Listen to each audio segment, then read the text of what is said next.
there. Yep. Mike's ready. Brittany? Yep. We're good. All right, let's see if, make sure this is where it belongs.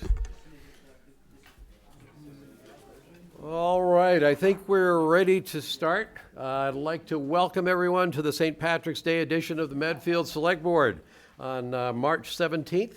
For those, we have a good crowd here today, which is nice to see. For those of you who are in the room, if you get up and have anything that you'd like to say, we're going to ask you to either use the microphone at the lectern or the Bill Massaro honorary, not memorial, microphone there. If you do talk, if you haven't been here before and you are talking in the microphone, this is not a microphone that amplifies your voice here in the room. It's a microphone that helps pick up the audio feed for Medfield TV. So you'll think the microphone's not working. It's doing what it's supposed to be doing. So what we'd ask you to do, if you are going to talk, you tell us your name, your address before you start, just so we have that for the meeting minutes. Another point about this is a hybrid meeting. So basically what we have, Medfield TV is both streaming this live for people who want to tune into the meeting from outside. It's also recorded, and the meetings are, typically the recordings of the meeting are available on Medfield TV's YouTube channel. And then we also have them posted on the website for the meetings after we've got minutes and the videos posted. So you are being recorded, and so don't get nervous about that. The other thing that we typically start with is just a moment to honor our service members who are serving across the world to help protect our country. So we'll just take a moment to do that.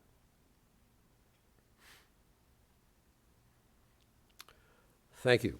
Okay, so let's get started. The first appointment we have on the books is Steve Caskey and Ian Rogers here to give a report out. Ian Rogers is the Medfield Veterans Agent, if people don't know that.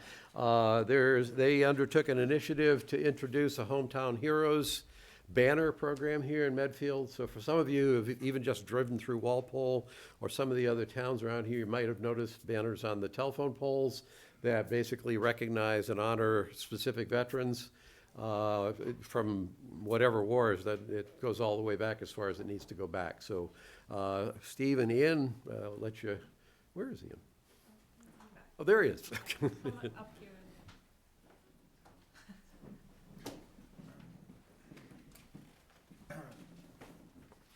Thank you for having us.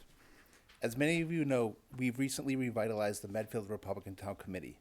One of our very first goals was to do something positive and unifying for our entire community, something that brings people together regardless of politics. In discussions, our state rep, Marcus Vaughn, suggested the idea of hometown hero banners for our local veterans, displayed on telephone poles throughout the downtown area. We immediately loved this concept. It's a visible and heartfelt way to publicly thank our men and women who have sacrificed so much for our community and our country. From the initial conversations with Marion Bonaldi, Christine Troweller, Gus, and our outstanding veterans agent, Ian Rogers, the response was unanimous. Excitement and a strong consensus to make this happen. Ian has been incredibly supportive, and his expertise will be invaluable as we move forward. Tonight, we are here to launch this program in Medfield that's been long overdue. It would feature respectful banners honoring our local veterans displayed proudly in the heart of our town to remind everybody daily of their service and our gratitude. I'd like to take a moment to thank some key people that helped throughout this process. The members of the Medfield Republican Town Committee who helped push this forward. Our state rep, Marcus Vaughn. Our town clerk, Marion Bonaldi. Our town administrator, Christine. Gus, for his early enthusiasm and their willingness to help lead this effort forward. Bobby LaPlante also volunteered at no cost to hang the banners if need be. Our dedicated veterans agent, Ian Rogers, whose guidance and advocacy for our veterans programs make this all possible. And most importantly, a huge thank you to all of the Medfield's veterans. Your service and sacrifice inspire us every day. And have Ian step up. No. Well, let's hear the presentation first. Yeah, we'll certainly open it up for, yep. Let me know if you want the photos or anything whenever you're ready. Okay. I can bring them up on that screen if you want them. I'm going to echo Steve to thank the select board for having us tonight. I want to thank the town administration for being on board and supporting us all along the way. And thanks to Steve for help formulating the plan and idea, and Bobby LaPlante for offering to install these banners. I came up with a proposal, or we came up with a proposal, and I think we're addressing all of the potential concerns. So the current proposal is to start with 10 banners, but I think we're asking for approval for 20 in anticipation of high demand and potential future expansion. The current proposal would be for approval for 20 banners to be installed on Eversource telephone poles from Baxter Park to Town Hall, and potentially extending up North Street towards the post office in the future with the expansion. I've created applications. I'll pass these out. Just to give you an idea of what the applications are going to look like. So I've created them and proposed the cost of the banners to be $100. $65 for the 48 by 24 banners that will be hung up on the telephone poles, and $25 for the 24 by 12-inch keepsake banner that will go directly to the family. The remaining 10 will go towards the cost of hardware. The Veteran Service Office has requested a revolving account that, thanks to the town administration and select board, has been turned into an article that will be voted on at the town meeting in May. And then upon approval of the revolving account, the Veteran Service Officer will receive all applications, organize and maintain the list of applications in the order received, communicate expectations of when the banners will go up for each applicant, deposit payments into the revolving account, and order the banners with the revolving account in a timely manner. And just to reiterate, Bobby LaPlante has offered to install the hardware on the poles as well as hang the banners. And I believe the Veterans Service Department can absorb the initial cost of the hardware, $750, via the Veterans Grave Markers and Flags budget line item for FY26. So I don't know if you wanted to throw up like a sample of the banners and maybe that cost breakdown.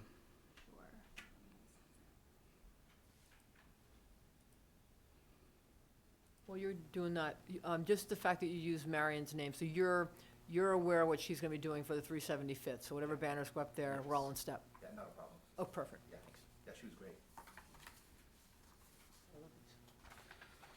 So this is generally what the banners will look like. So the applications, they do say, you have the applicant name and a contact for them, email, phone number. A lot of times this is a family member of someone who may have passed.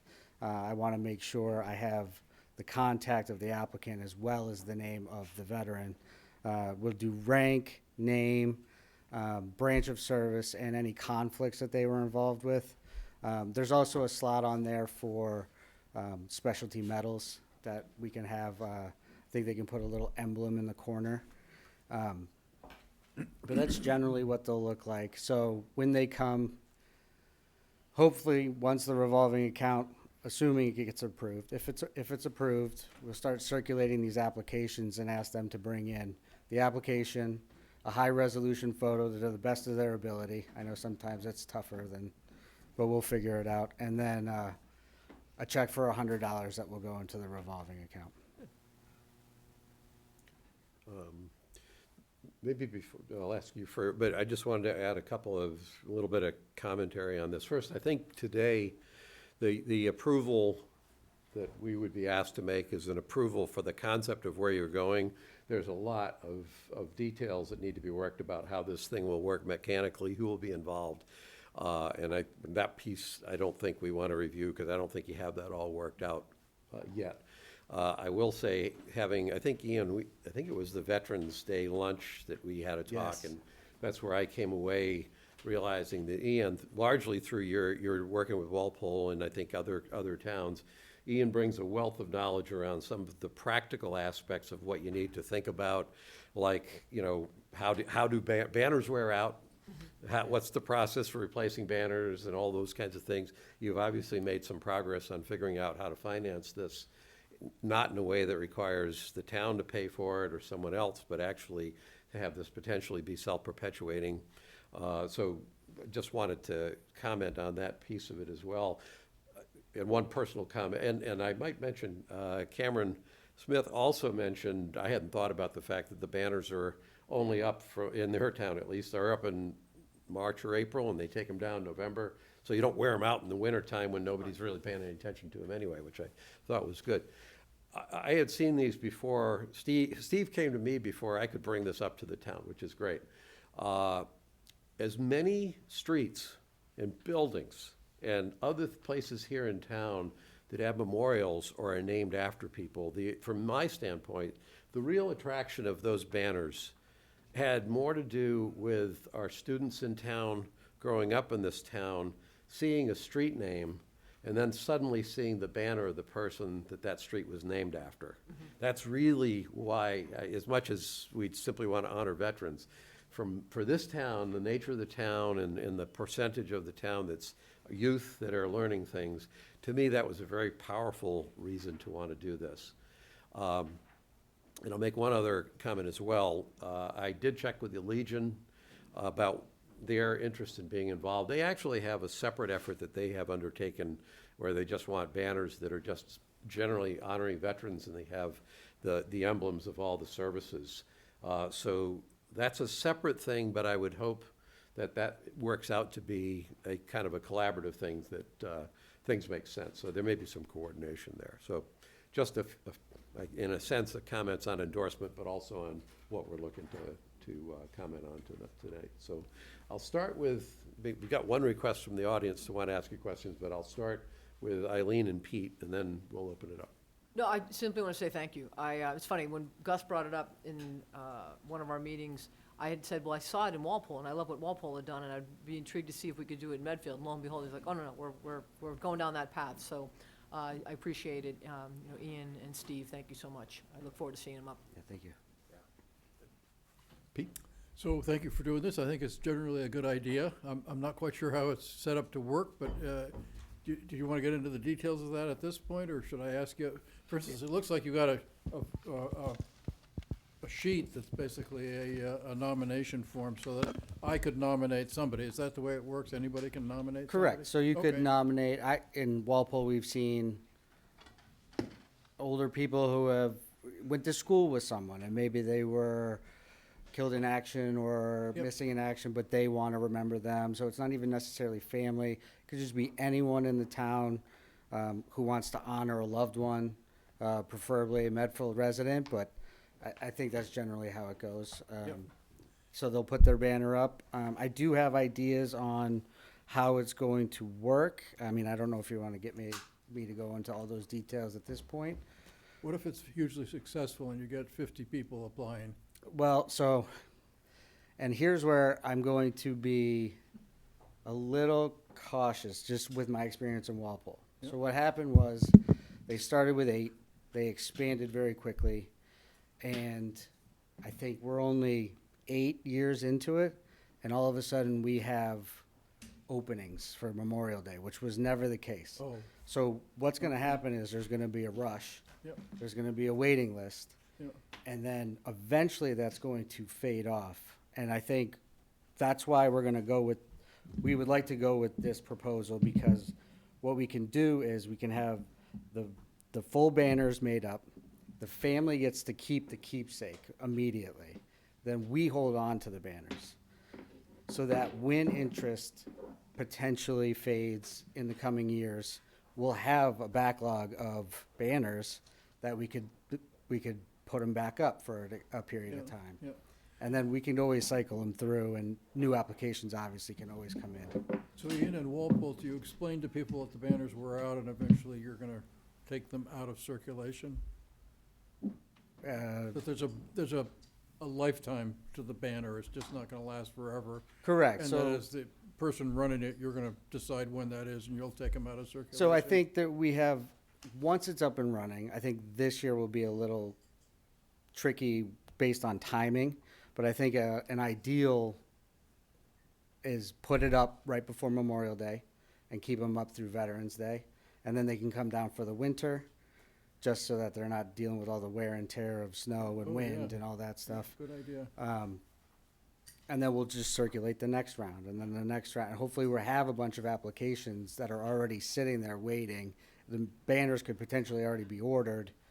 They're ready to go up the following year. Oh, okay, so if mine gets up the first year, it may not be up the second year. Correct. I think it's a guarantee of that window of from Memorial Day to Veterans Day. And then, like I said, 10 years down the road, they might go back up again.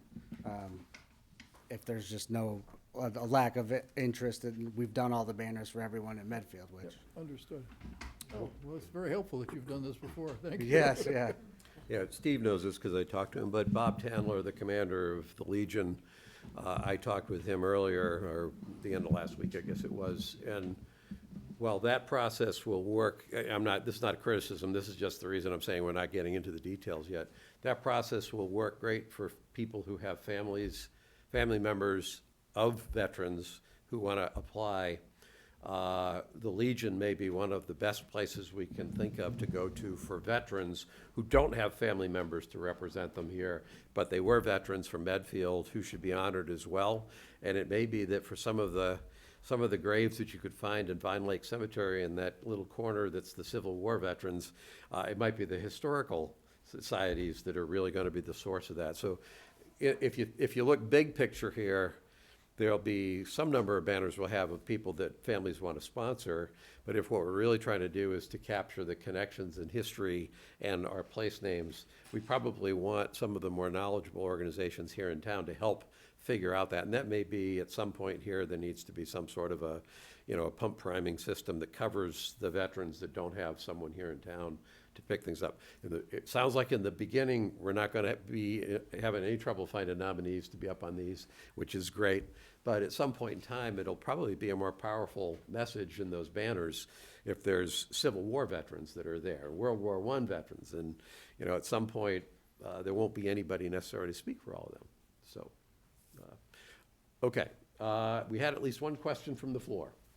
I suppose, do I have to give my name? Your name and address. Okay, Melissa Roeder, 4 Elm Street. Not to make this political, but you had mentioned that the Republican Democratic, or the Republican Party in Medfield, did the Democratic Party reach out to you at all to do this with you? Okay. Yeah, but Not saying that they- can I not jump saying in that on they that? would do it, This, yeah. this can't be a political, the fact Yeah, that but the I was wondering if Republican they had worked on it together, because it's such a fantastic idea that I would like it to see more bipartisan and be more community-based and not just one representative for political reasons. Okay. That's all. But it's, if either party wants to take an initiative on things that are good for the town, I encourage it, and you're absolutely right. And if one of them does, and the other one wants to join in, that's great. But my main point is, this is not, Right. while there's a political party, obviously, that got it kicked off, this is not that. It's not a political activity. Yeah, no, I don't want it to be. And I think I was hoping that they would Yeah. reached out to you and you guys could work together and. Yeah, Yeah. we talked about that, where sometimes where on some of the banners, it will say paid for by a certain family member or a certain group. So we talked about not doing that, just in case if there's, where it becomes political. Okay. Where it says and just to the point of being Yeah. these are sponsored by the Medfield Republican Party, and some people are like, I don't want that. Right, So, right. even the family, so that way we keep it, non-biased, exactly. Yeah, Well, it should be and- not Right. political at all. And I'll chime in as well. I'm going to I'm a registered independent, but too. Steve has asked me to go to their meeting tomorrow night to talk about some topics. And I think it's fantastic. He's like, Eileen, this isn't gonna be like, we want you to be our party, you represent the town and we Right. wanna have you come and share some things that are going on, so I respected that very much. I'm a registered independent too, so, yeah. You should come then. You're invited. I've been out every night this week so far. Yeah. Perfect. Okay, I don't know that we need a formal vote. Are we endorsing the concept? Yes. I thought so. Thank you. I think we're enthusiastically endorsing the concept. And obviously, if there's help along the way that you need from the town, preferably in this fiscal year, or in this fiscal year coming up, not of a financial nature, but whatever, if there's things that you need to help get through, I think my sense is Marion's all enthusiastic about this. It's they've an been great. additional thing. Yeah. The timing as the 375th anniversary is, if it wasn't planned, at least it's deliberate now that the idea came up. So the hope is to be able to get all that, and I think the Legion is trying to do what they're trying to do as well. I do know when I talked to Bob, he mentioned about having the banners go up North Street, so there probably is some coordination around what banners are going where. And I have talked to the Legion, and Yeah. I'm a Legion member myself. Yep. So I've told them that I'm willing to, if you want to do 4 banners that are just the thank you veterans, we'll make Right, that we'll work. make that work. Yeah. Okay. Okay. Perfect. Thank you, Thanks, guys. thanks for coming. Thank you so All much. right, Thanks, take Christine. care. Thank you. Our next appointment is Kathy McDonald to provide an update on Outreach Department, Medfield Outreach. Good evening, everybody. I suspect you haven't all turned out for me here this evening, so I will try to keep this brief. I'm Kathy McDonald. I'm the Director of Health and Human Services, also of Medfield Outreach. I'm here tonight to give you an update on Medfield Outreach. And I'd like to point out that we'll get to some of her work in these slides as well.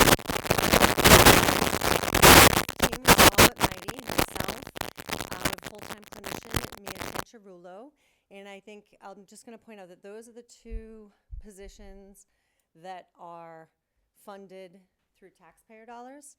The next staff person you see is Kim Norgren, that I just made reference to, and Kim is here doing our recovery and opioid abatement work, and so she is funded through the opioid funds. And Chrissy King is our prevention coordinator. And as you are probably well aware, we are in year 8 of we're almost in year 8 of our federal grant, Drug Free Communities Grant. And so she works for us through the Drug Free Communities Fund. And then Maddie Fenton is our Boston College graduate intern. And we make it a point to have at least 1, if not 2, graduate interns with us every year. It's a fabulous opportunity for us to give back and also to help shape their future and to expand our services in Medfield without any additional costs to taxpayers. There are 4 major components of what Medfield Outreach does. We provide clinical services, counseling, and connections to care. We provide a variety of community assistance.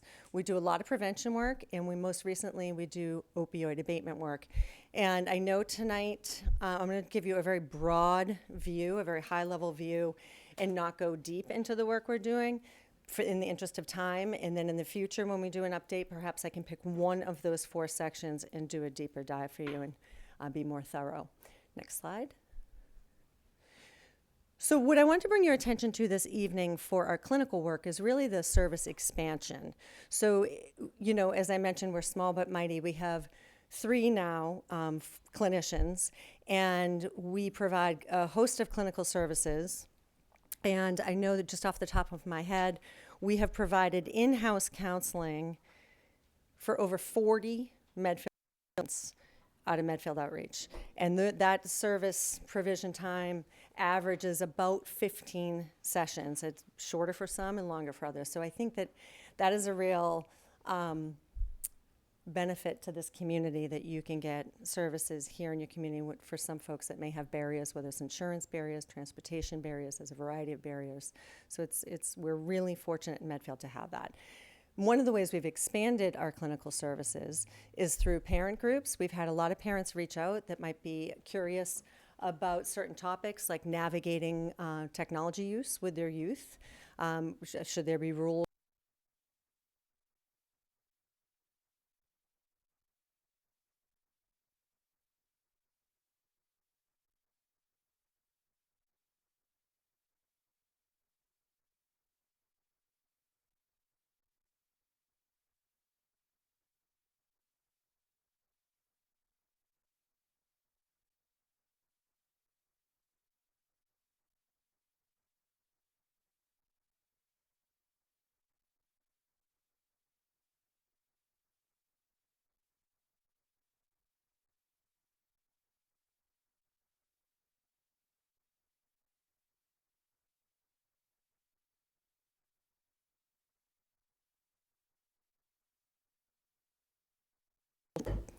Six to 8 week session, April 1st. And connections to care. And then recently, I'd like to make note of the SPACE treatment. So SPACE is a very highly sought after new methodology developed at the Yale Child Center, spearheaded by Ellie Leibowitz. And it is about working with parents to get at their anxious children instead of directly working with the child themselves. Children spend more time with their parents than they do in a once-a-week session with a therapist. And so teaching the parents how to essentially stop accommodating and promoting and using affirming statements with their child has been shown to be highly effective. And both myself and Mia have been trained in SPACE treatment, and we're now offering that, which was a real big deal to get into that. You have to, it's like harder than getting concert tickets to get a SPACE treatment. It's okay, it was just collaboration with the other departments, it's fine. So what is, we used to be thought of as Medfield Youth Outreach, and we came up with this to give you sort of a glimpse of how people across the lifespan might utilize our services. So early childhood and elementary age, how might they use us or any services at Medfield Outreach? Counseling, Tummy Time, which is a really cool collaboration between the library, our public health nurse, and one of our clinicians for new parents, navigating adjustment to parenthood that might have questions around development of their child, parenting tips, their own health concerns, campership, backpack, school supplies, coat distribution, so a whole variety of what we call our needs-based or needs assistance programs. Too Good for Drugs curriculum. We have purchased curriculum for some of the schools to complement some of the curriculum that they have, which aligns with our prevention work. And again, we're always available for collaboration and consultations with guidance department, wellness department, school administration, et cetera. Adolescents, middle and high school, again, counseling, Narcan training. We did a Narcan training. Unfortunately, we've learned that college campuses can be a dangerous time for kids with experimentation for substances. So it's been more important than ever to get life-saving Narcan into people's hands that could save a life. Unfortunately, I think we've heard locally, not in Medfield, but that there have been some young people, thankfully, who didn't pass, but who were exposed accidentally to fentanyl through experimentation with some things on a college campus. So we want to make sure our kids going off to school are trained and have life-saving Narcan on their person. We have been guest speakers in the wellness and child development classes on a regular basis. We have been trained in iDecide, which is a diversion program out of Mass General Hospital and Boston University. We partner with the schools on that. And let's see, we're an outside advisor for senior projects. We collaborate with school and guidance. We sponsor several youth substance-free events, including the all-night grad party, dances, prom buses, guest speakers, etc. Adults, again, counseling, consultation and connection to services, SPACE treatment, parent groups, book reads, coffees, Narcan trainings, our community assistance programs, and volunteer opportunities through our 2 community-based coalitions, suicide prevention and substance use prevention work that we do. And older adults, bereavement group, consultations, counseling. And we've just created that's okay, you can, oops. No, you're fine. A bi-weekly drop-in, just open hours that I'm there at the Council on Aging working closely with our public health nurse. And people are opening up and talking about things, which is great. Okay, community-based supports. So some of our community-based supports are Community Assistance Fund, and this is our partnership with the Medfield Foundation, funded through the Angel Run. We help folks in Medfield that might need assistance, financial assistance for a variety of things. We work closely with Park and Rec and Medfield Foundation and the Home Committee on funding camperships. Birthday wishes, holiday giving, winter coats, backpacks are all a variety of different community assistance programs, which I could talk more about, but in the sake of time, I will leave it there in case there are questions. Here's some data. In 2025 calendar year, the Community Assistance Fund supported 34 residents with financial assistance. We helped 22 children go to camp for over 51 weeks of camp, children that might otherwise not have gone to camp. That's a really strong partnership with Park and Rec. They afford us a discounted rate for our families, so our families can get more camp than they would be able to do somewhere else. It also keeps kids in their own community with the friends that they know. 71 children received gift cards through our Birthday Wishes program. 50 families, which equals over 90 children, received holiday gifts. And 20 children got new winter coats. 48 children received backpacks filled with school supplies. Kathy, can I ask a question Sure on this? With those numbers there, is that a reflection of an increased need? I mean, we've had more people moving into the town. Is it an increased need of the population, or is it an expansion of the different ways that we can, I'm asking you a subjective question here. Is it an expansion of the things that we're doing for people? You know, it's sort of a constant need. We're just getting better at figuring out the ways that we can help people. I think that it's a fairly consistent number of certain population that know we exist. The population that I think we've yet to really tap into to get to ask for help is our seniors and our working class that are really struggling to make ends meet. So those folks that have to ask for help traditionally and have been good at asking for help because they've had to know how to find help. Those folks in the middle are very often not the people that come forward to ask for help despite needing it. So I would strongly encourage, it's confidential, we don't share your information. If you need help, please reach out. Even if we can't help you, we will find somebody to help you. So I would say that number is fairly stagnant, waxes and wanes. As you know, increasing costs for fuel, heating, cooling, health insurance, those things are burdening our residents just like they are probably everybody in this room. So we might see more people looking for help more often. And we just continue to assess ongoing needs and be responsive to our community as they reach out to us. These are some of our fabulous partners. All of that work that I mentioned is not done in a silo. We could not do it without community-based partners.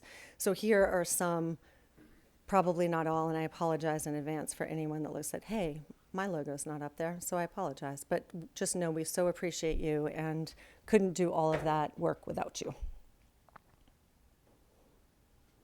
So I wanted to just quickly mention the collaboration between the Health and Human Service Departments. So Health and Human Service Departments include our Veterans Service, Ian, how fabulous Ian, the Center at Medfield, our Council on Aging, Medfield Outreach, the Public Health Department, and then working very closely with the Library and Park and Rec. And it is through this team of Human Service Departments, we meet together, I'd say probably every other month, and it really allows us the time and the opportunity and the framework to look at how our work overlaps, where we can partner, where we can expand services without duplicating efforts, where we can increase services to our community members without rising costs. So what, like for example, us, outreach and health, we started a hoarding response team. That's part of, certainly under public health. It also falls under building. It also falls under fire. It also falls under social work and treatment. So that's one latest example of a way in which we are working together. There's a variety of ways in which we're working together, and we have a fabulous team, and I think that there's unlimited potential with the things that we can do together. So I just wanted to mention some of those things you could see there outlined. Happy to talk about that further, but in the interest of time, we can go on to the next slide. I just mentioned the hoarding response team, so you can see it's newly formed. Who it's made up of is made up of someone from fire. It has been our fire chief, but building commissioner, veterans, public health nurse, health department, outreach, council on aging, health and human services, also looking into how our work through the Charles River Shared Services might be able to support some of these endeavors as well. Opioid abatement work. So Kim Norgren is heading up our work under the Massachusetts State Sub-Agreement. There are 7 abatement strategies that are approved to use the opioid settlement funds to target, and we are actively doing that work. What we've done to date, about a year ago, you probably remember, we had a stakeholders meeting. We offered 3 community listening sessions, gathered, synthesized the data. We used a consultant to help us with that, to help people come forward that might feel stigmatized or otherwise not willing to come to a community forum to talk about how they or a loved one or a family member might have been impacted with substance use disorder or opioid use disorder. We hired a clinician to expand our work, expand the services that we can offer our community members, and we extended mental health services, consultations, connection to care, and prevention. Those are specifically 3 or 4 out of the 7 strategies that most closely align themselves with the data that we received about how the opioid epidemic impacts Medfield. Again, it's prevention, connection to care, harm reduction, counseling. So those are the 4 ways. There's 3 other strategies, like working with incarcerated or previously incarcerated folks, that just doesn't lend itself necessarily to this community. So we have 4 that do. And this is some of the opioid abatement work. Consultations, there's drop-in. Kim has open hours and drop-in time. If anyone wants to learn more about how the opioid dollars are being utilized or has ideas about how they should or has a need or a concern that's not being addressed, we want to hear from you. We are building up our connections with local community providers like Turning Point, More, Safe, so that when we have a community member that might benefit from those services, we can do a warm referral instead of just saying, go try this place. We can actually say, hey, call Jen over at Safe. She'll be expecting your call. It's called a warm referral. It's more likely to have someone follow through with services. These things are hard to make these changes. It's hard to look at substance use and opioid use disorder, and the more empathic and understanding and the more we can reduce stigma and have a warm referral, the more likely it is that someone will follow through with that brave step to ask for help. And then time to time, Narcan training, those are called harm reduction and education. Again, MCAP is more prevention work that we're doing. Next. Just a very brief overview. Our prevention work that we're doing with 0 to 18-year-olds. We have a 10-year grant from the feds, $125,000 per year, and is specifically focused to reduce youth substance use in Medfield. The 2 substances that we are focused on is alcohol and cannabis or marijuana. And this is empirically based, science-backed. It's out of SAMHSA. It's vetted. It's very complex. We'd be happy to show you there's multiple sectors that get involved to make change. But what I wanted to show you tonight is that we have some data, and this data comes from the Metro West Adolescent Health Survey. Our data also comes from youth focus groups, parent focus groups, key stakeholder interviews, and also current local and state and federal research. The risk factors here in Medfield for our youth are access and availability of alcohol and marijuana, peer norms towards alcohol and marijuana, and perceived community acceptance. So like rite of passage type of belief, everyone's going to do it, it's okay, I did it when I was young. Those put our children at risk, thinking in those ways. So the MCAP, which is Medfield Cares About Prevention, is a community-based coalition that anybody here can join. Some of you here are in our coalition. And it brings together representatives from multi-sectors to look at these various strategies to help reduce youth. And the next slide is the exciting slide. So what you're looking at here is alcohol is a navy blue line on top, marijuana is your white line on the bottom. It starts on the left from 2018, it goes over to 2023, and what you're gonna see is a reduction in the reported past 30-day use by high school students in Medfield. So the question is, in the past 30 days, have you used alcohol? Yes, no. So you are seeing a downward slope on both of those lines. What we are waiting for and anticipate soon is the data from 2025 Metro West Adolescent Health Survey. That usually comes out late spring. School looks at it, works on it over the summer, and we usually get that information, and then it gets shared out to the public early in the fall when they come back to school. So that we can't say it's causal, right? We can only say the data suggests that the targeted strategies that we have been using since the beginning of the grant in 2019 has had an impact in reducing youth substance use. So that is yay for everybody. That's it. Yay. These are some of the great folks involved in the work. This is one of our most recent planning planning sessions that we had to look at next year's goals. You're always working on your strategic plan for the following year. So this was our planning for our next fiscal year, which starts, that grant is September 30th. That's our next fiscal year. So next. Well, then we want you to come help.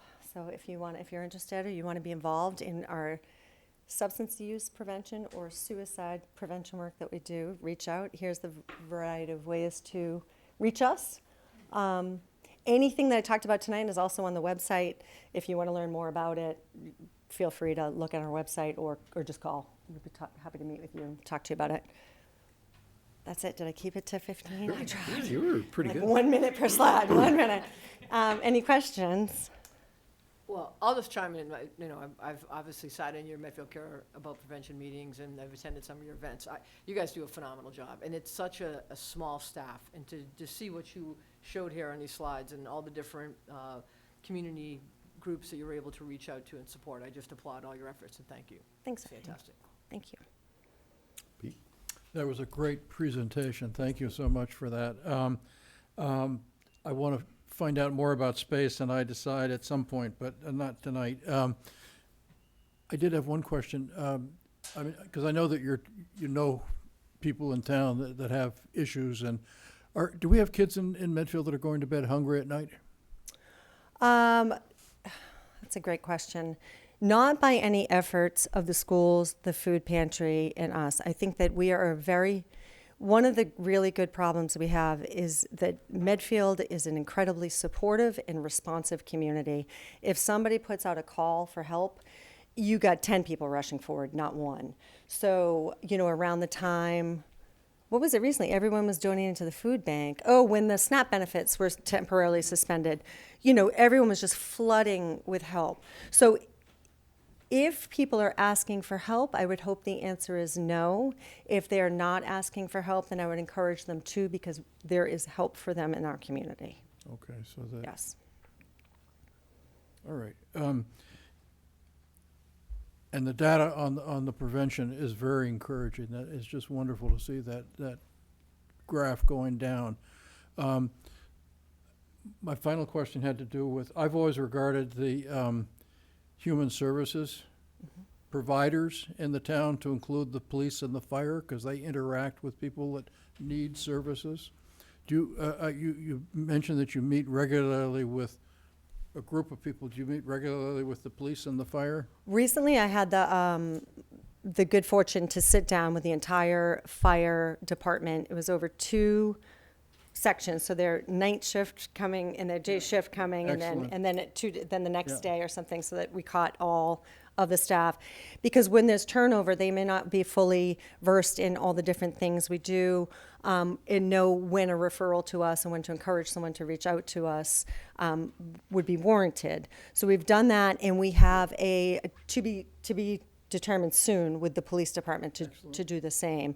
But if they want to join our Human Service Club, they're welcome to. So, yeah, they're welcome to come. Maybe Nova could come too. Yeah, although we wouldn't get much done. But Thank you so much for what you and your colleagues are doing. It's really good work, so thank you. thank you. Thanks, Kathy. It was good. Thanks for coming. It was a great presentation. As I just watched the presentation, what you covered, I'm thinking about not all that many years ago when Medfield Outreach was Medfield Youth Outreach. And we had at least by name, a very specific and narrow focus in recognizing how you've been able to reposition the organization to be the network. I don't even want to say the organization, because you're actually overseeing a bunch of organizations, but reposition the whole effort. And it sounds like it was a good decision to broaden that, because you're finding people who need help at all ages, not just youth. Certainly youth are a big part, but the needs are there for lots of different people. And it seems like you're working pretty hard to at least give people good options if they're willing to come forward, or if you can find out who they are. So Yeah, that's thank great. you. Thank you. Once again, if there's any questions from the floor, I'll open it up if anybody has anything they want to ask about. Going once, going twice, going 3 times. So that's the reward for having a good, clear presentation. No, I think, or it might be the next agenda item. Thanks, Kathy. all right. Next agenda item is the discussion of the closure of the Medfield State Hospital grounds.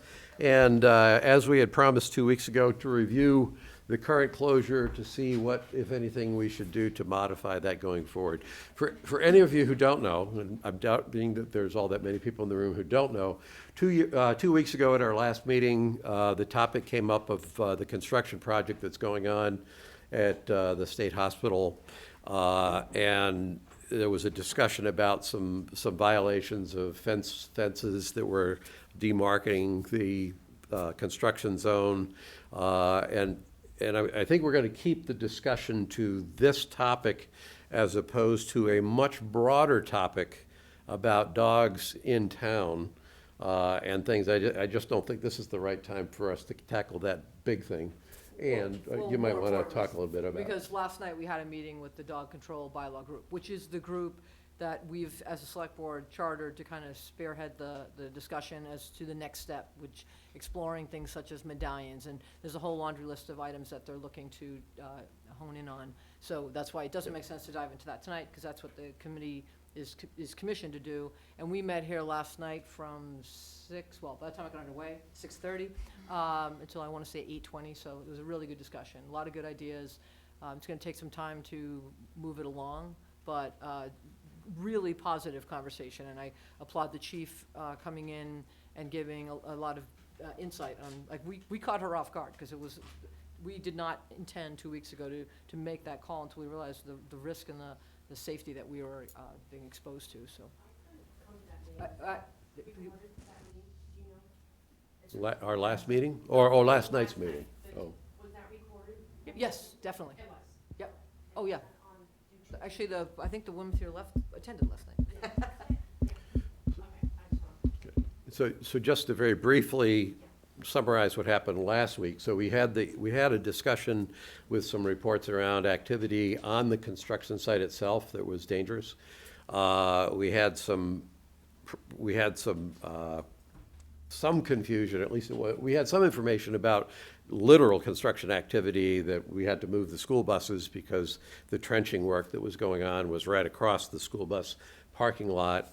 And then Eileen gave us, I think, the road report on the road going up to the north field that had not been plowed. So the sum total of all of that stuff, as we heard about it both directly and indirectly 2 weeks ago, led us to close. I think the wording, we might have been more precise in the wording, because I think some people have said the select board closed the hospital property, which would have been like everything. I think our intention was to close the campus, close the parking lot and the access road, not necessarily even specifically to close the north field, but at least if it's hard to get there, we might have effectively closed the north field. And it was driven primarily by safety concerns. There was a little bit around people not complying with some obvious restrictions, but the real driver, at least I think on all our parts, was the issue of safety. Well, and Barry, I don't want to put you on the spot, but if you don't mind, if you can come up and just kind of give from the department's perspective, because I know you and I had a conversation about a backloader, a woman, a dog, and it was not good. And, you know, even, I mean, the chief did a phenomenal job last night. Again, anyone wants to go to the recording, I recorded, so I know for certain it's been recorded. There were a lot of good back and forths, but if you could give some insight on what the department's been up against. Yeah, sure. Prior to it being shut down, and now that it is shut down. Yeah, I mean, essentially what we have from a police perspective is we're focusing on the preservation, safety, and life. That's our major concern. I go up every day and take a look around, make sure everything's, safe and secure. The last time I was up there, and this was probably a week ago or more, but one of the times I was up there, we have people who are walking, trying to get to the the Outlook area and going up that main road. And there are front-end loaders hauling material, 10-wheel trucks, just whipping in and out of the construction area, and that's what they're there to do. But it really is posing an unbelievable risk to anybody that's up there. Just reiterating what the chief said, this is it's a unique situation where we have a detailed construction area on what has, on town property that has previously been open to the public. If it were out on the road, that's normally people would look at that and say, okay, yeah, absolutely, we have police out there, protecting and keeping the scene safe. But if they were building a home on private property, you wouldn't see that because there's no expectation that people are going to be wandering into a construction site.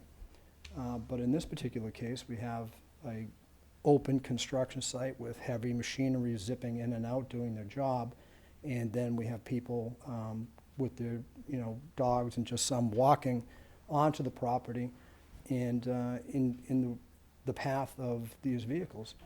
And for us not to take action as a police department, we would be negligent.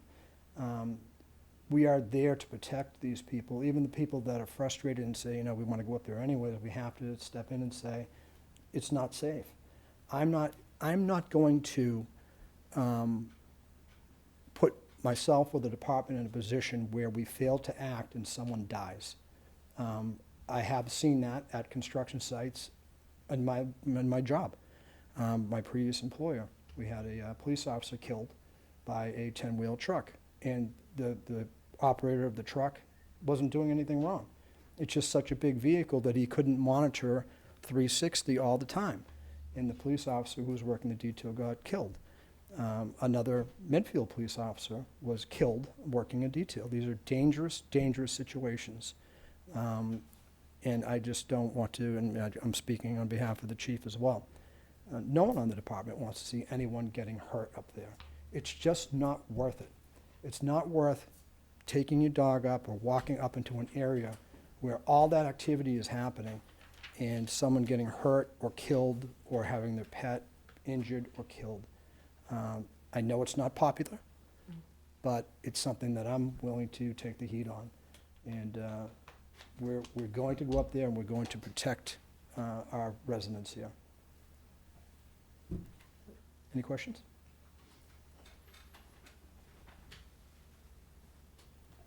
Thanks, Barry. You may have opportunities to join in if we have this conversation, but Sure. Thanks for Oh, that. absolutely. Getting us started. I guess I do have a question. Thank you, Barry. So that before a lot of our decision went around the fact that the snow was there, and the snow's gone now, so that access issue is no longer what it was. But what I hear you saying is that as long as the construction's going on, we shouldn't be opening up that campus. 100%. In my opinion, Okay. I would not. It's just not, the vehicles are traveling all over the place up there. I was up there, and Eileen was up there at one point, and you can just, it's unpredictable. I don't know where they're going to go at any time. There's no way for us to control it. Go up and try to redirect trucks or stop people because it's such an open area. It's unmanageable from a safety perspective unless we shut it all down. There's only one road, and that was something you and I witnessed the other day. Like, I've been poking my head in throughout the week, and for the past 2 weeks here, and we witnessed a massive, I don't know how heavy this big cement thing was, and the only way they can bring the trucks in is the main road. There's no other way to get to the construction site. And when they dropped it off, to see this guy have to turn around and then bring it back down, and there's another one coming, and there's so much activity, there's just way too much risk. And to your point, and the chief said it last night, like, we don't want anyone to get hurt. And for a truck to stop short, we can stop our cars pretty quick. But if you're carrying something that heavy, they're not gonna be able to stop for a dog. They're not gonna be able to stop for a person. And it's too scary. And it's not worth seeing somebody get hurt. Exactly. How do we, But, go ahead. if we keep it closed, how do we do? When I walked up there on the 74-degree day, there were a couple of your officers. Sergeant Hain was there and another officer. We're not going to have police at the entrance every day for all No, the I- daylight. So how are we going to deal with this going forward? I would recommend, and I would recommend evaluating as things evolve. The construction is going to evolve. I think there's an end date in Roughly end of April, beginning of May yeah. is when this So, construction should be. I mean, my recommendation was let's evaluate it as things evolve, as construction changes. We can evaluate our approach. Yeah, but that's, then Gene's going to do the other construction as well, so. Yeah, I think, again, it's a work in progress, and we can evaluate the Just safety as see it where progresses. is. yeah. Okay. But I think you asked a really important question, Pete. Like, when we as a town are asking people not to be on the property, because it's not a right, it's a privilege, it's town-owned property. If we have to close things down, we have the right to close it down. But it's funny, and having talked with the department a lot, it's a great litmus test. We ask people to not do something. And when people just turn around and say, you know what, screw you, The moment they're not there, we're gonna walk there. Oh, and guess what? We're gonna take our poop bags and put it on the equipment of the workers that are up there. We got pictures of poop bags put on the equipment of these guys that are going in and busting their ass to try to get this utility work done so that Gene can go move forward with Belforge. It's embarrassing on the town to think that might not be anyone in this room, but there are people that are still going in and they have no regard. And you've all seen how much poop has been left behind. It's disgusting. So all we've been asking is be respectful, be responsible, and when we see people still go up there when they know it's closed, it leads us to that much more to say, we can't trust that people are going to follow the rules, and that's unfortunate, because we want it open, and I'll say what you just said to me on the side. I was told it was like end of April. You just said it could be done in early April, which would be fantastic. This phase. This There's gonna phase. be continual phases, but this phase of on-site construction, they're now gonna move to the off-site intersections. Okay. There'll still be some testing and some borings done on the main campus. So I think the main campus, we need to keep closed. The outer edges, I think we can talk about, and the Northfield, but it's the center campus area, especially around the chapel, is going to be an issue. Yeah, Bill, and let's, Bill. If you don't mind, could I just make one statement? If you don't mind, just to piggyback on what you said I don't completely understand why people are protesting throwing bags of poop on machines and up in trees and things of that nature. I don't get it, but I will just reiterate what the chief said. If we find that, if we catch you, it's a zero tolerance. We are going to take action through the courts, either through civil or criminal fines. That, and I don't think who could disagree with that. I think every resident in town would support that. These are people that are coming in to go to work who have been invited and contracted by the town to come up, and hardworking men and women who go up there and their machines are being vandalized with dog feces and the stuff's being thrown up in trees. So I just wanted to make a point of saying there's a zero tolerance for this. If we see it, we're going to take action, serious action. To add to that, if those dog bags get onto the equipment, not only is it the dog bags on the equipment, but it's clear somebody decided they'd totally ignore the construction fences and go onto a construction site just because they felt like it, which makes it harder for us to decide what to do about some of this stuff. right. So I would point out that you're highlighting the safety issue of the confluence of the dog walkers and the construction. But I think we also have the other safety issue, which is that people aren't picking up after their dogs, and so that the feces and our water system creates a safety issue for the town, so. Right. So and I'm gonna suggest for our purposes of this discussion tonight, Pete is absolutely right that we have that kind of an issue. Kate, I happened to be at the hospital, not the first time I talked to you, Sergeant, the time before that when Katie Walpers was there, who had the McCarthy Fields are closed. And the gate was up, or presumably was up, and there's snow on everything. And the reason they're closed is they don't want people on the fields wrecking the fields in the wintertime so that they're not usable in the good weather. And she told me a story about a lady who was walking her dog, who was down right on those fields that all those little kids play soccer and lacrosse on. And she let her dog off the leash, which is a violation of the rules for McCarthy Park. The dog walks out into the middle of the field on the snow, takes a dump on the snow, and then comes back. And Katie asks the dog owner, "Are you going to go clean that up?" And the dog owner says, "I don't have the proper footwear." So for those who have children who are playing on our town fields, we have some people who don't even care about that. If the dog's feces drops down, the snow melts, and it gets mixed in with the dirt, and your kid gets knocked to the ground on a game and has a scrape already or gets a scrape from it, you don't even know that mud isn't infested with dog feces. So I've got to suggest those are big issues. They exist at Wheelock. They exist on our well fields. We got to figure out what to do about that. I'm just suggesting for our conversation tonight, we're trying to talk about the state hospital, the closure of the state hospital, whether we said we would revisit our decision from 2 weeks ago at this meeting to see what was still needed.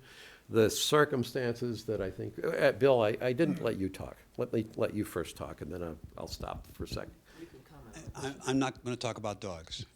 Oh, you're out of order. No. So Bill Massaro, 36 Evergreen Way. I just want to make sure that everybody understands that it took us 10 years to get the state to finally agree to monitoring and maintenance the overlook, and to continue doing the sampling that they're doing up there to make sure that the groundwater is safe there. So we finally, 2 years ago, got them to agree. So we currently now have them doing water sampling 4 times a year. They're up there in February, they're up there in May, they're up there in August, and they're up there in November. So what I just want us to be aware of, the fact is that we need to recognize that they're going to need access to the back of the property to do that kind of work. We also have, again, a struggle to get them to agree to mow the overlook. Now, if any of you have been up there, you should have noticed in the last year that it really looks great compared to the way it used to look. It used to have, you could hide a car in the weed growth that was up there, and that's been taken care of. And we played a very hard line with the state to get them to do that. We got them to mow the overlook areas more frequently. So they will be up there somewhere probably starting in May, or the end of April is starting in May, and they'll be up there every month now. They were up there probably, if we were lucky, once a summer. They will be up there every month over the summer. They have planted rain gardens up there. If you've seen the work that they did last year, you would have seen that the rain gardens there, they replanted them all. They need to be up there now to start looking at that. So we need to think about how we're going to provide access for them as the construction in other areas are going on and as we shut off the areas. I didn't recognize it as a problem based on what Trinity had submitted to the planning board for their construction phases, because they alternated leaving the perimeter roads open.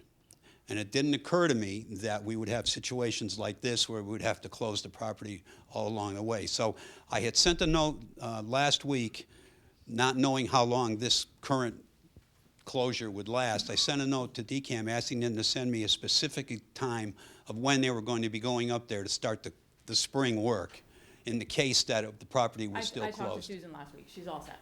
Okay. She's all set. So- They will not have a problem mowing and having access to do the mowing and maintenance as required. But, I mean, we need to know that our local enforcement agencies and everything else also recognize that they have the access to get there. Absolutely. Yep. So that's the most important thing, is that we're all on the same page together to make sure that the work that we fought so hard to get is able to get done, Not a or that problem. we find a procedure to get there. So you understand, Christine, you understand DCAM my... doing their work is no different than the construction we're trying to get done for the infrastructure. For But the again, they future have to be development. allowed onto the property. Oh, That's yes. all I'm That's saying. not a problem. No problem. So if you would inform your officers that, Oh, absolutely. No, we're in, Yeah, we're we in check contact. in every Yep. day pretty much on Yep. who's going to be on the campus from Trinity. So an anecdote that's somewhat related that occurred yesterday afternoon. I was driving by the state hospital, and I took a drive down south of the, on the road south of the road.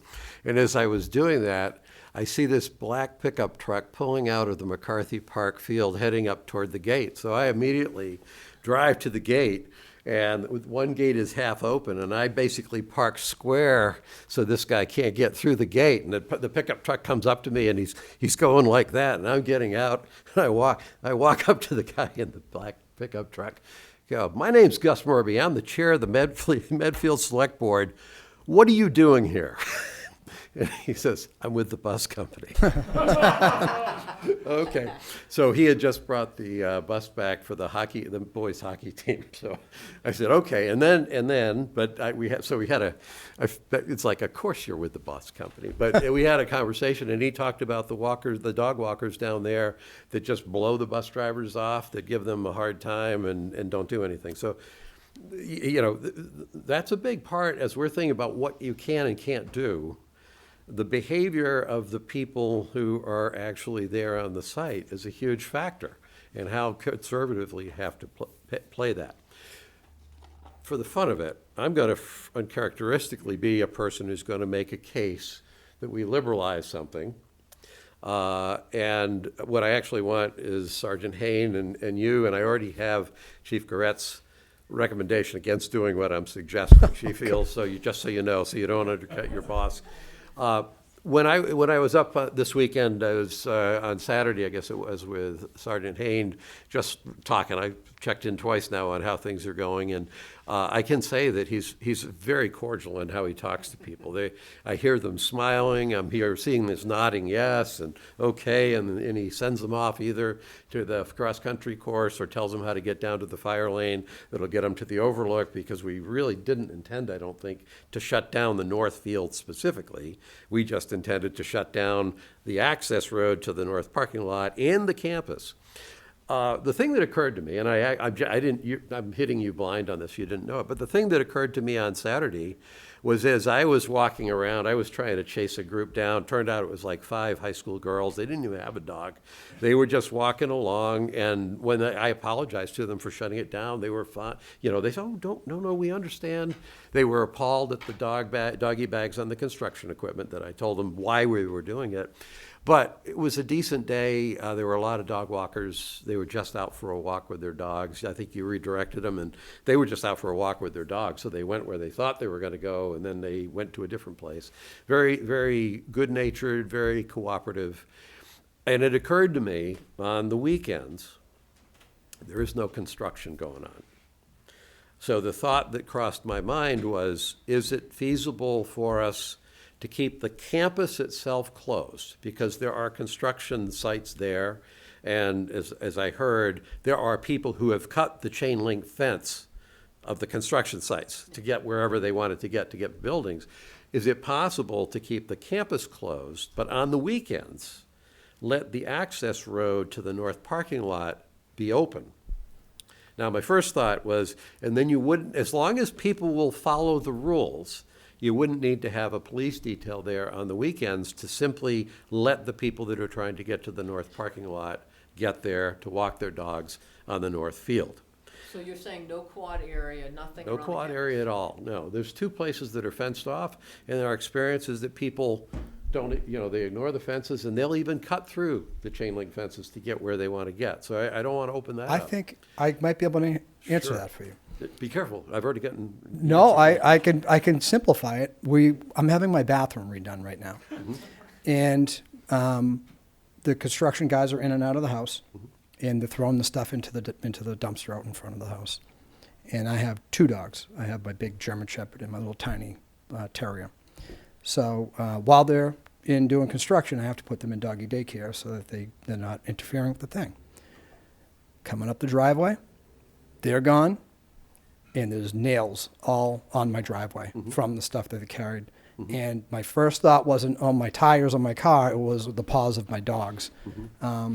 They're my second set of kids, my dogs. And, Eileen knows, those are my babies too.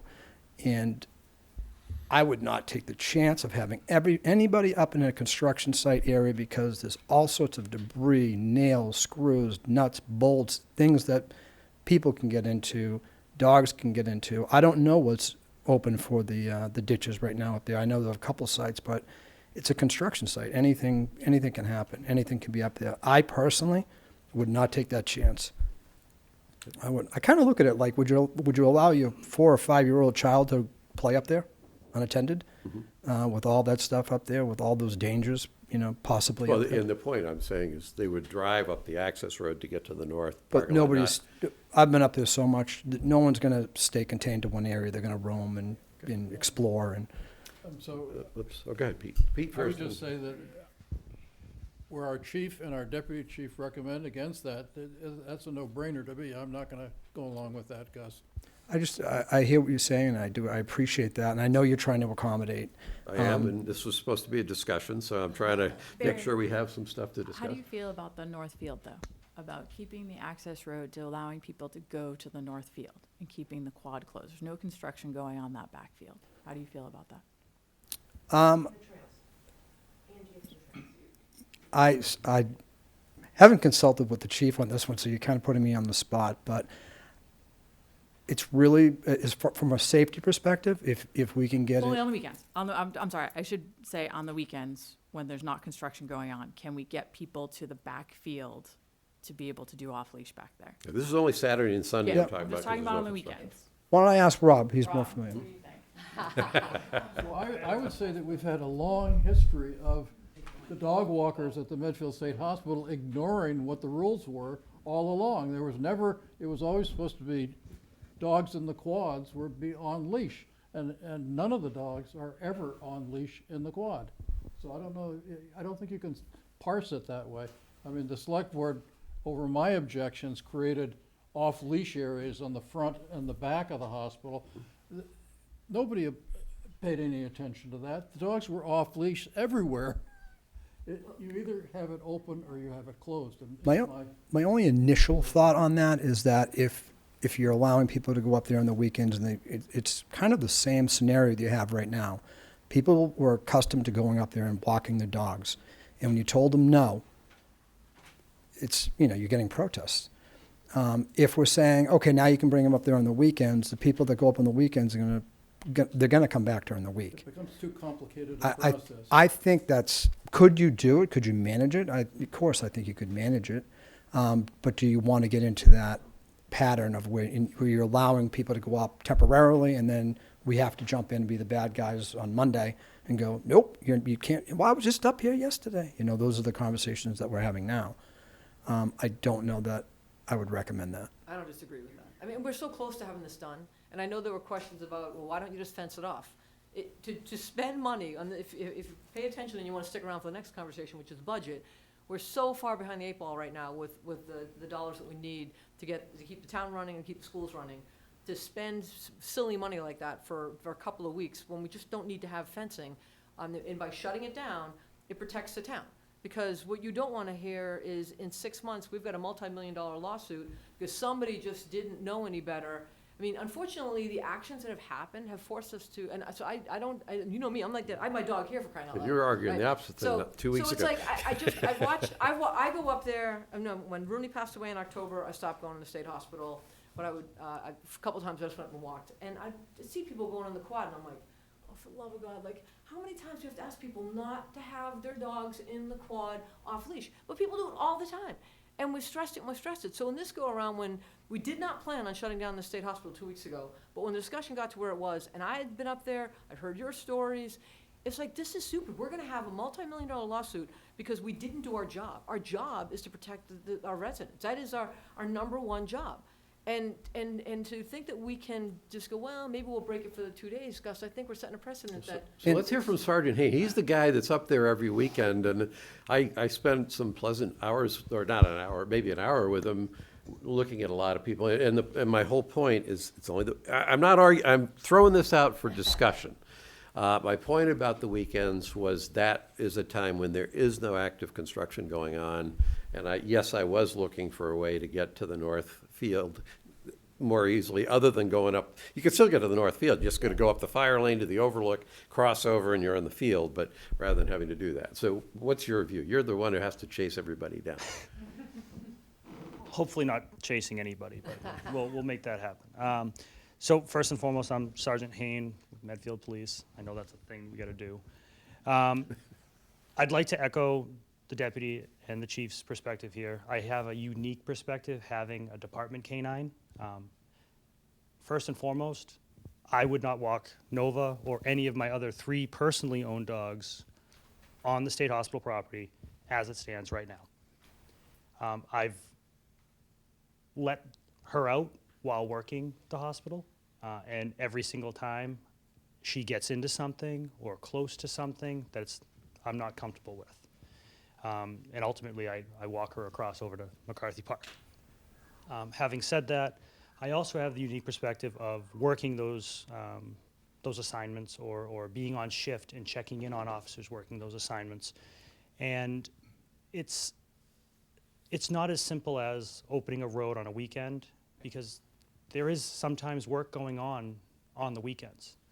I've personally seen construction members coming onto the site and either loading stuff, even off hours, loading up equipment, changing over equipment, bringing in materials, obviously taking out materials, and it's not something that's, let's grab a box of screws, it's let's bring a huge, the last we saw, Gus, there was a giant structure. There was like 2 3 to 6 ton structures that get dropped into the trenches. Those get delivered not always right on time, on like active hours of working. Sometimes that's off hours, sometimes that's on the weekends. As you all know, they're in the front opening.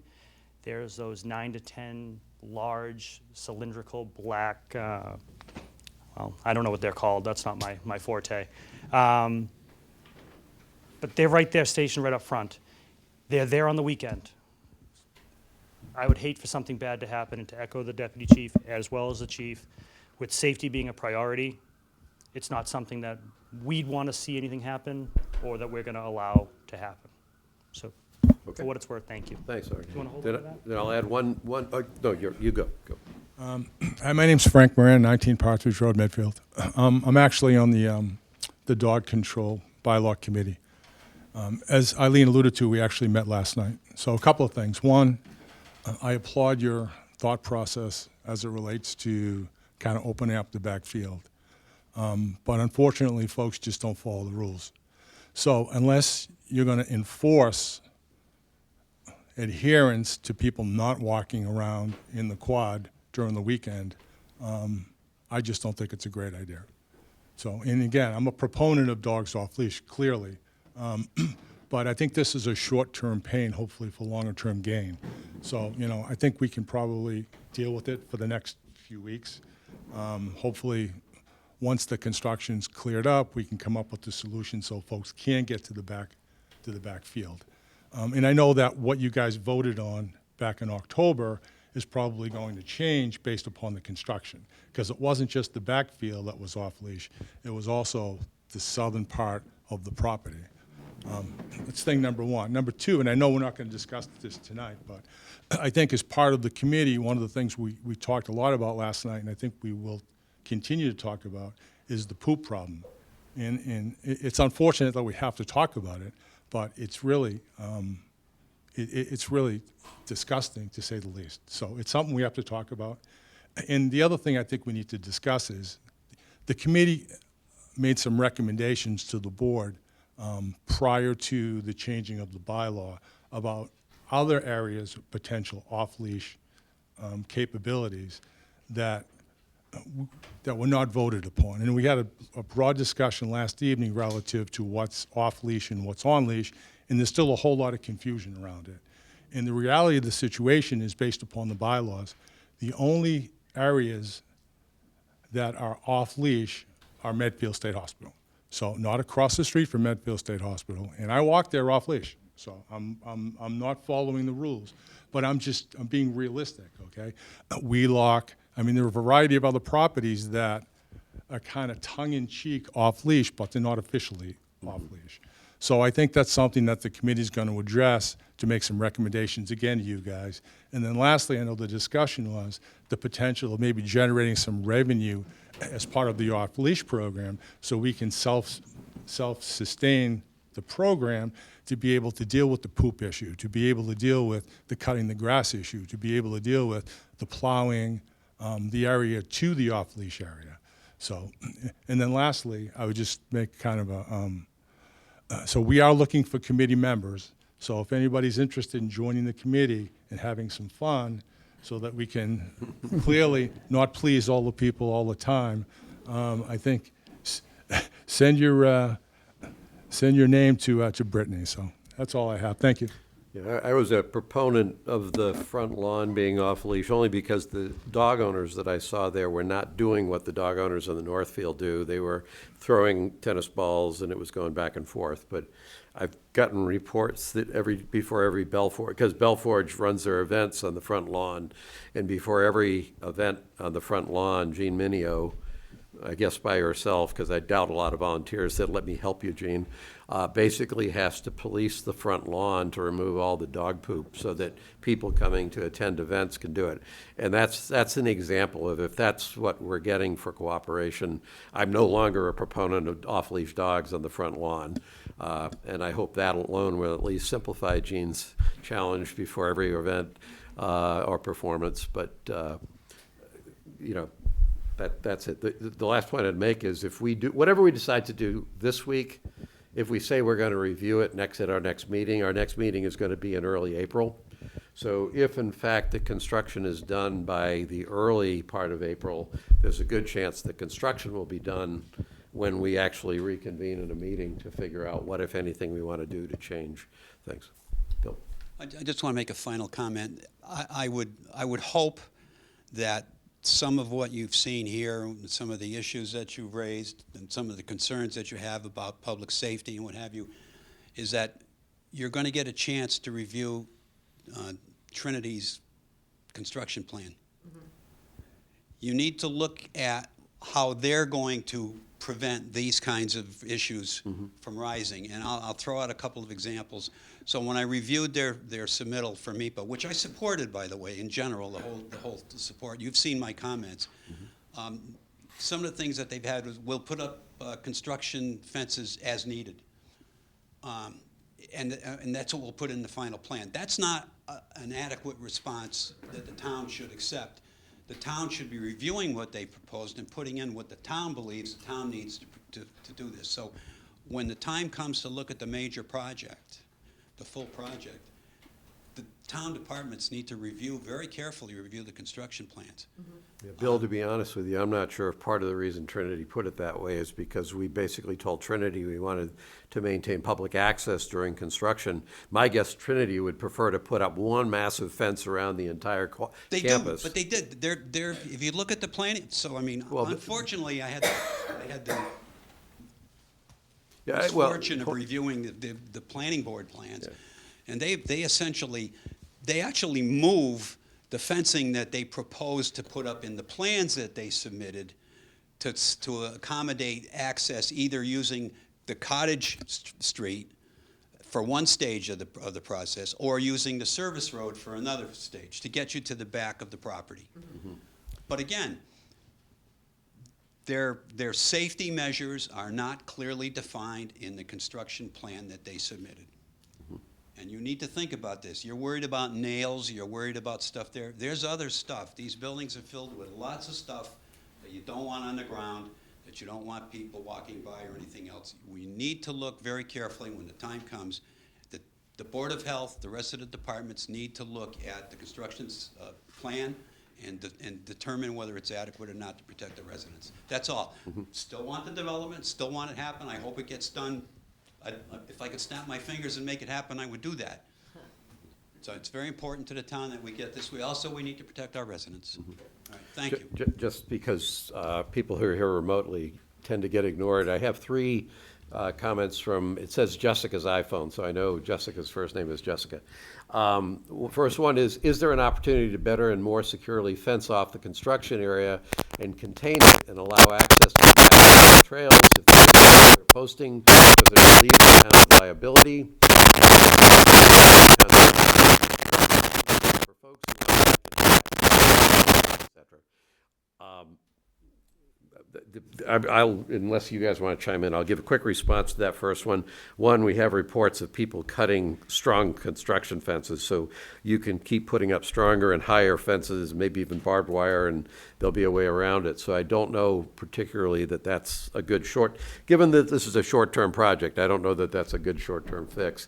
The issue around the town putting up signs to relieve the town of liability, I'm sure we can put signs up and it will give us some better legal status to protect ourselves or defend ourselves. We're here trying to not have people get hurt. So it's not, I mean, certainly being legally protected in a prudent manner is important. But even if that was true, we could put signs up and then people could do what they want. And if they get hurt, shame on them. I don't think that's the kind of solution that we're looking for right now. So appreciate the thought on that one, Jessica, but that's probably not that. The last point about the whole people wanting to be able to enjoy the open space, that's absolutely something we want to have done. We preserve the open space. If anything, I think it would be easier for pedestrians that don't have dogs to come after Eileen and me, because we do have dogs, for being tolerant of dog owners who want to walk the property, to the point where people without dogs who want to walk the property just don't do it anymore. I think and I don't think it would be totally justified, but you'd have a stronger argument saying you guys are biased, you own dogs, and you don't listen to us. If speaking personally, I feel like in some ways I've sort of ignored pedestrians that don't have dogs, mainly because I haven't been willing to say so. Not pedestrians, people with dogs, you can't come. But it's a hard balance, and I'm not sure that it's been balanced. Jessica's second one, construction occurs everywhere, all the time, in much more crowded places. I lived in the Seaport amid the boom of major and significant construction. I assume that's the Seaport District in Boston, and that had a lot of construction. And they were able to secure construction areas without disrupting nearby green space. Can they not access from the driveway versus the main road? I think the short answer to that is no. The one workable road to get access to the campus is the access road right by the security trailer. So right now, at least, I think that's the only good option. When we get into the later stages of this early infrastructure, where the infrastructure is being brought to Belforge and also being brought to the buildings that are in the southeast corner, I can envision the possibility. I don't know how Trinity is going to do this or how the contractor is going to do it. I can envision the possibility of having a construction zone in the southeast corner, and perhaps even using the road coming up from the cottages. And because of the nature of the work being done there, you don't need to have the main access road be a main route. I'm not saying that's what's going to happen, but I can envision that possibility. But that's not until we get a couple months down the road. I think they were going to complete by end of August, was it? I think it was end of August, so that might be sometime in the summer. And then Jessica had a third. Hold on, I got to get down to it. Sorry, Jessica, I'm doing this. Oh, she's got a fourth. Fifth, okay. Jessica, I apologize for keeping you waiting so long. There's also often video monitoring of major construction areas. Is that not possible? It may prove to be necessary. It certainly is possible, but maybe what we need is video surveillance of the fields, and we send tickets to people that don't control their dogs. So it's possible right now. It's sort of. It's a shame that if it takes that much. Next, as someone with a young child, I definitely agree we need to clean up poop. I don't want my daughter falling in dog poop. What I will say is that it's not only dogs off leash / their owners. Okay, I've had multiple instances recently with on-leash owners not cleaning up poop, including in our front yard, because the owner was looking at their phone versus the dog. It's an issue amongst the town, not exclusive to off-leash dogs. Totally agree. What I tried to do at the start of this is to say today's discussion is about what we're going to do at the hospital. I fully recognize we have a townwide problem about dog poop. We got a picture this past week of a turd in front of the entrance to the middle school. This is not when the new water treatment plant down behind Wheelock opened up. Within a week, I had a picture from Mo showing a dog poop right on top of a manhole cover marked water. So there's incredible irresponsibility going on. And yes, it's on-leash dogs, off-leash dogs.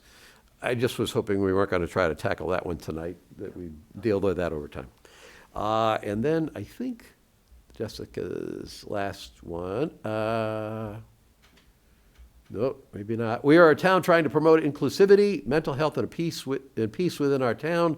But all I'm hearing in this meeting is making assumptions about large groups, tax-paying citizens who do clean their poop.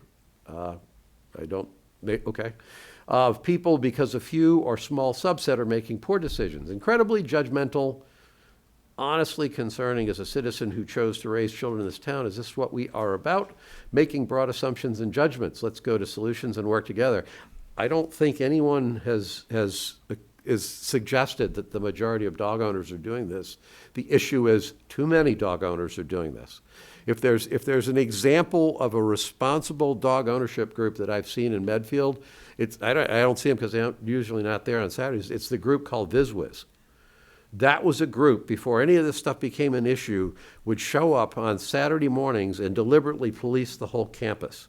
If there's anybody who kind of is modeling what we need dog owners to do, it's those folks. I assume they're still here. I just haven't seen them in a while. So if we implied that the majority of dog owners are the problem, Jessica, that wasn't the intent, and I don't think it's the case. Next, Jeff Hyman, Metacomet Street, open trenches remain after hours and weekends, so it remains a hazard and a legal liability. I think Jeff is arguing to not open up things. He said disregard my previous question. It must have gone away because that wasn't a question. Jessica is back. I don't understand why we would commit to such a significant construction project without being able to implement proper safety measures like secure fencing, signage, and monitoring. Regardless of the closure, without those, it feels like there is still liability for the town, or am I incorrect? What if kids wander into the property? Is there risk even though it's technically closed? You know, there's a legal question there. My point is, if we're doing all this extraordinary stuff to allow dog owners to simply have access to the North Fields, I think that's not reasonable for the current phase of construction. So I understand the sentiment. I don't think it's prudent for us to go too far down the road. And then Melissa's gone. Melissa Rhoda, is it possible to open the parking lot near the group home and get to the back field through that field? I don't understand the geography for that. Group home? I don't know. The group home. Across the street from from A1. Yeah, but how does that get you to the back field? Unless there's a wormhole there. Okay, okay. No, Well, because the trucks are still going around there. Yeah. I watched just Yeah. being there with those guys. So no is a simple no. Yeah. We have a short-term problem, but I think what it's doing is setting the stage for it. This is going to continue. Yeah. When Trinity gets underway and we've got this massive project, this is one way for us to try to feel out what does the future have in store and how can we best try to work together as a community. Yep. Okay, I think Jessica, I think I'm on a loop with you. I'm getting the same messages, so I think I've covered everything that's come in. Sure. Yeah, grab the microphone. We'll do up front first and then go to you, Frank. Yep. There we go. Send it to the front. Thank you. I'm Jerry Cressup. I live at 59 Causeway Street here in Medfield. And I appreciate the concern about safety. I share the same sentiment. I worry about the safety. But I realize this is a short-term problem. This project will be over in a month. But I am concerned about the longer-term project. And I hope we learn some lessons from this, because the short-term reaction is the safety issue means that the public can't access the hospital site. But the contractor is the one creating the safety problems. It's their trucks, it's their heavy equipment, and their activity. So they have a duty to protect us from those hazards. So why don't they have fencing up that's adequate? If people cut the fence, they should repair it. If it's an easy fence like a snow fence to push aside, then they should put up a wooden fence that can't be pushed aside or cut or accessed. They need to do that. And if something should be shut down, then the construction should be stopped until it's safe. Yeah, I totally disagree with that. When you have. Because it's a So what public you're road. basically saying is like you should put up buffalo fences like they have in zoos. It's a public so people road. can't force their Are way we going to over. let them drive It's not a public road. on Main It's town-owned Street property. dangerously with nails falling off the truck? Because it's construction trucks driving through town. Why do we accept that at the hospital, but not on Main Street? It's common for contractors to have to, they're responsible for safety and security. It's not unusual to have a contractor provide and prepare a traffic management plan that they follow.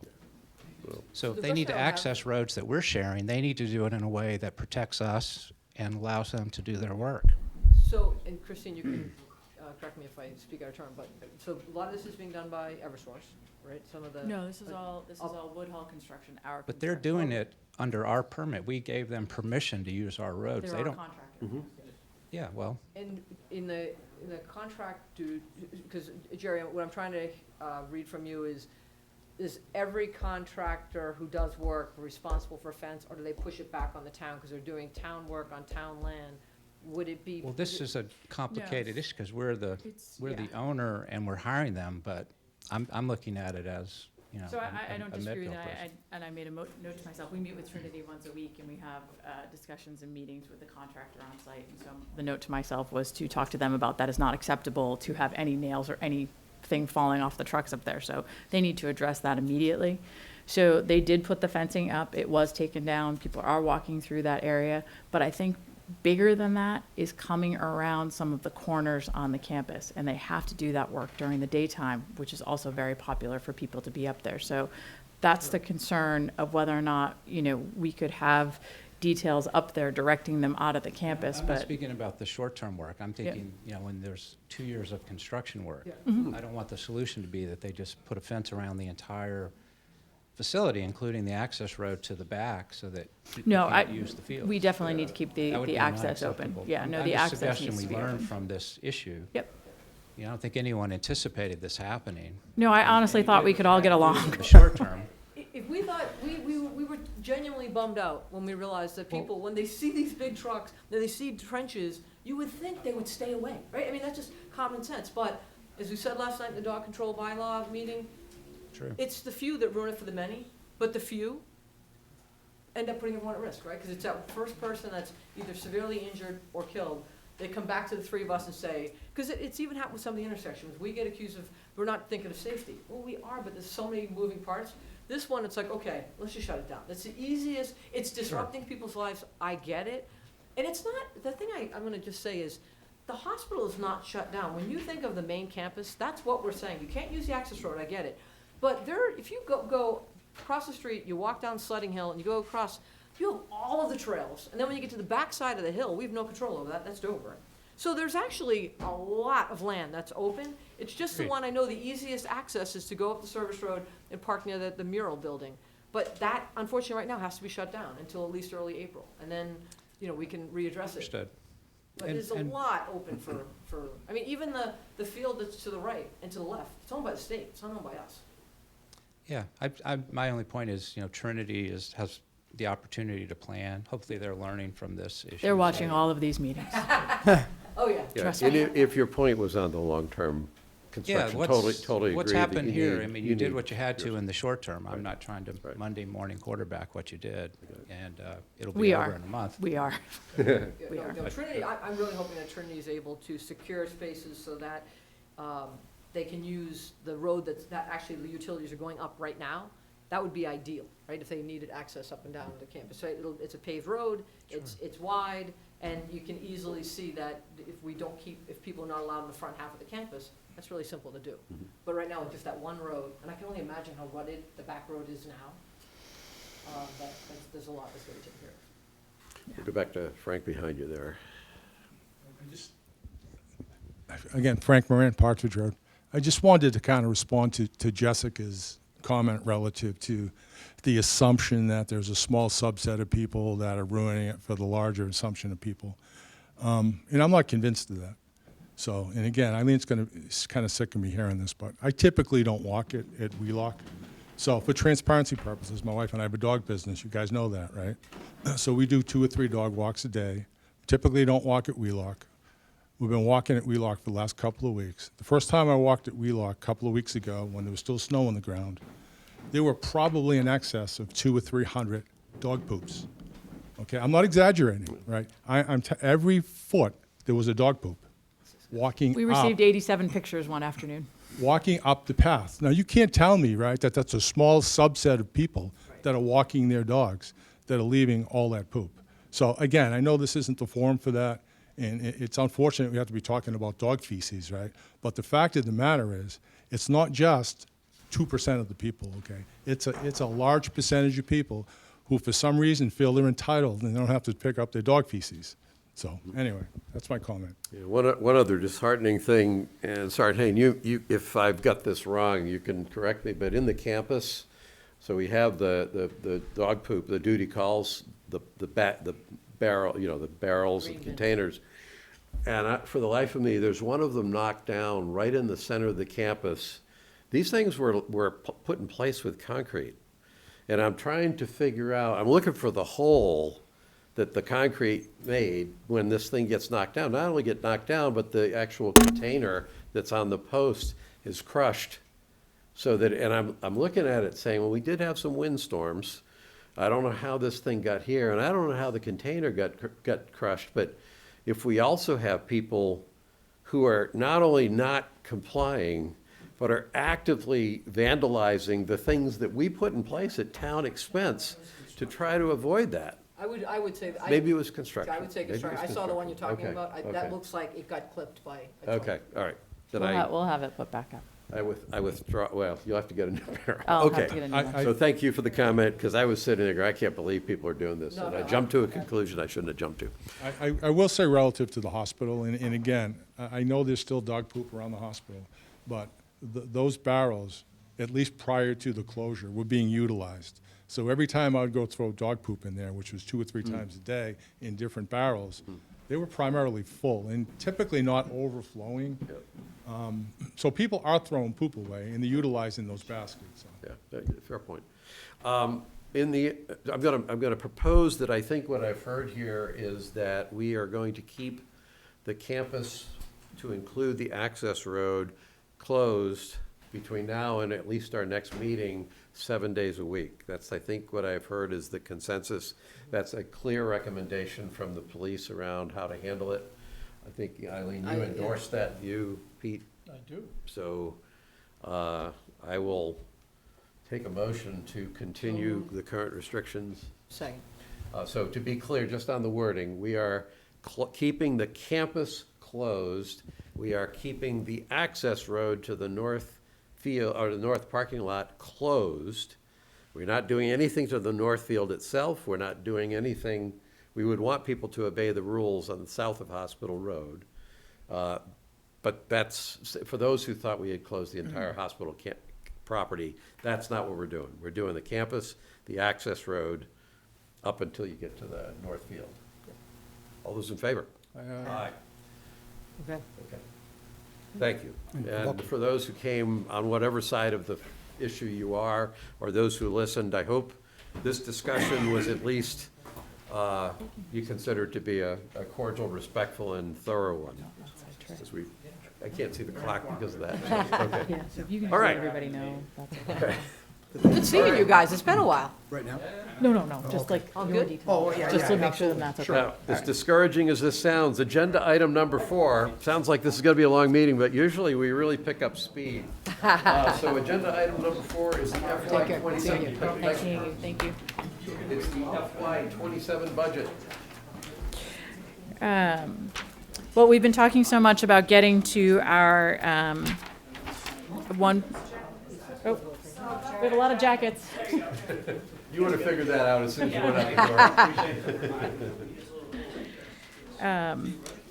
So we just wanted to provide you with the departmental budget summary as a whole, since we've been discussing primarily the list of cuts, but we had not talked about the budget as a whole, so we just wanted you to have a copy of that. This has been uploaded to our website. The 3.6 reflects what our level service would have been, and then the next column is our reductions, and that list of reductions gets us to that 1.8 Proposition 2.5 compliant budget. So we just wanted you to have the whole budget in front of you. Thank you. Great. Let's see, is this where I should probably talk about the letter? I think that kind of fits in right with the budget update, and then we can do the warrant articles after. So here, you all have gotten a copy of the letter at Town of Medfield at the very top of it. It contains a couple of kind of it's got revision tracking. It's this one here. I've mentioned in some previous meetings that Steve Callahan had pulled together a working group of he and Ed Vazella from the Warrant Committee. I am representing the Select Board, although both Christine and Brittany are at the meetings.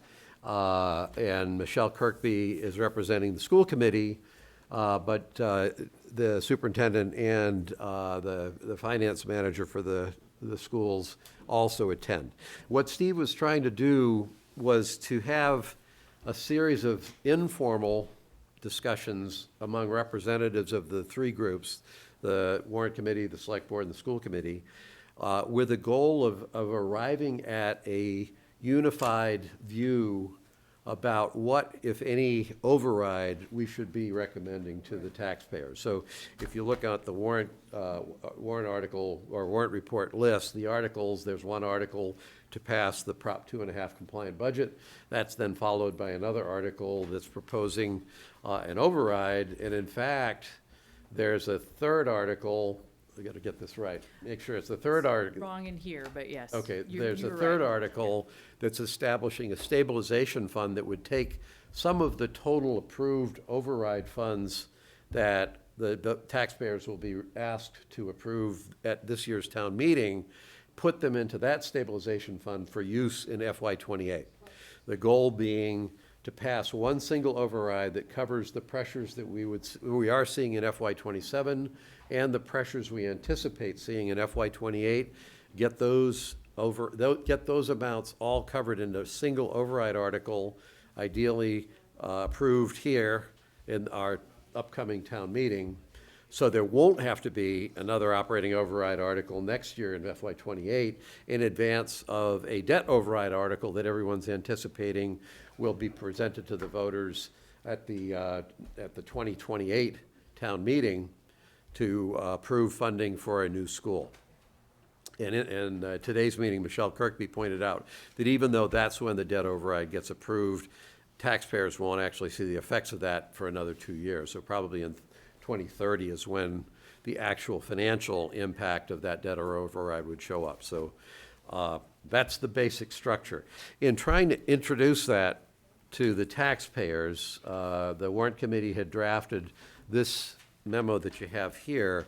And what it's intended to do is to try to be an early communication to go out to the public to explain why, I was distracted when everybody's taking pictures of your dog. And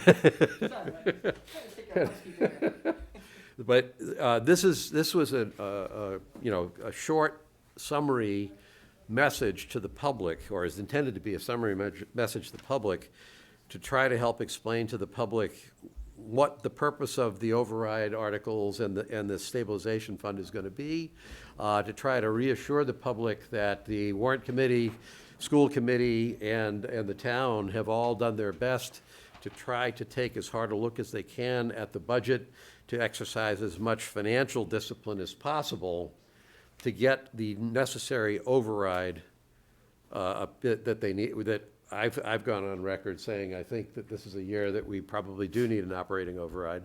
So to get the override that's being requested, to try to convince the taxpayers to support that override article.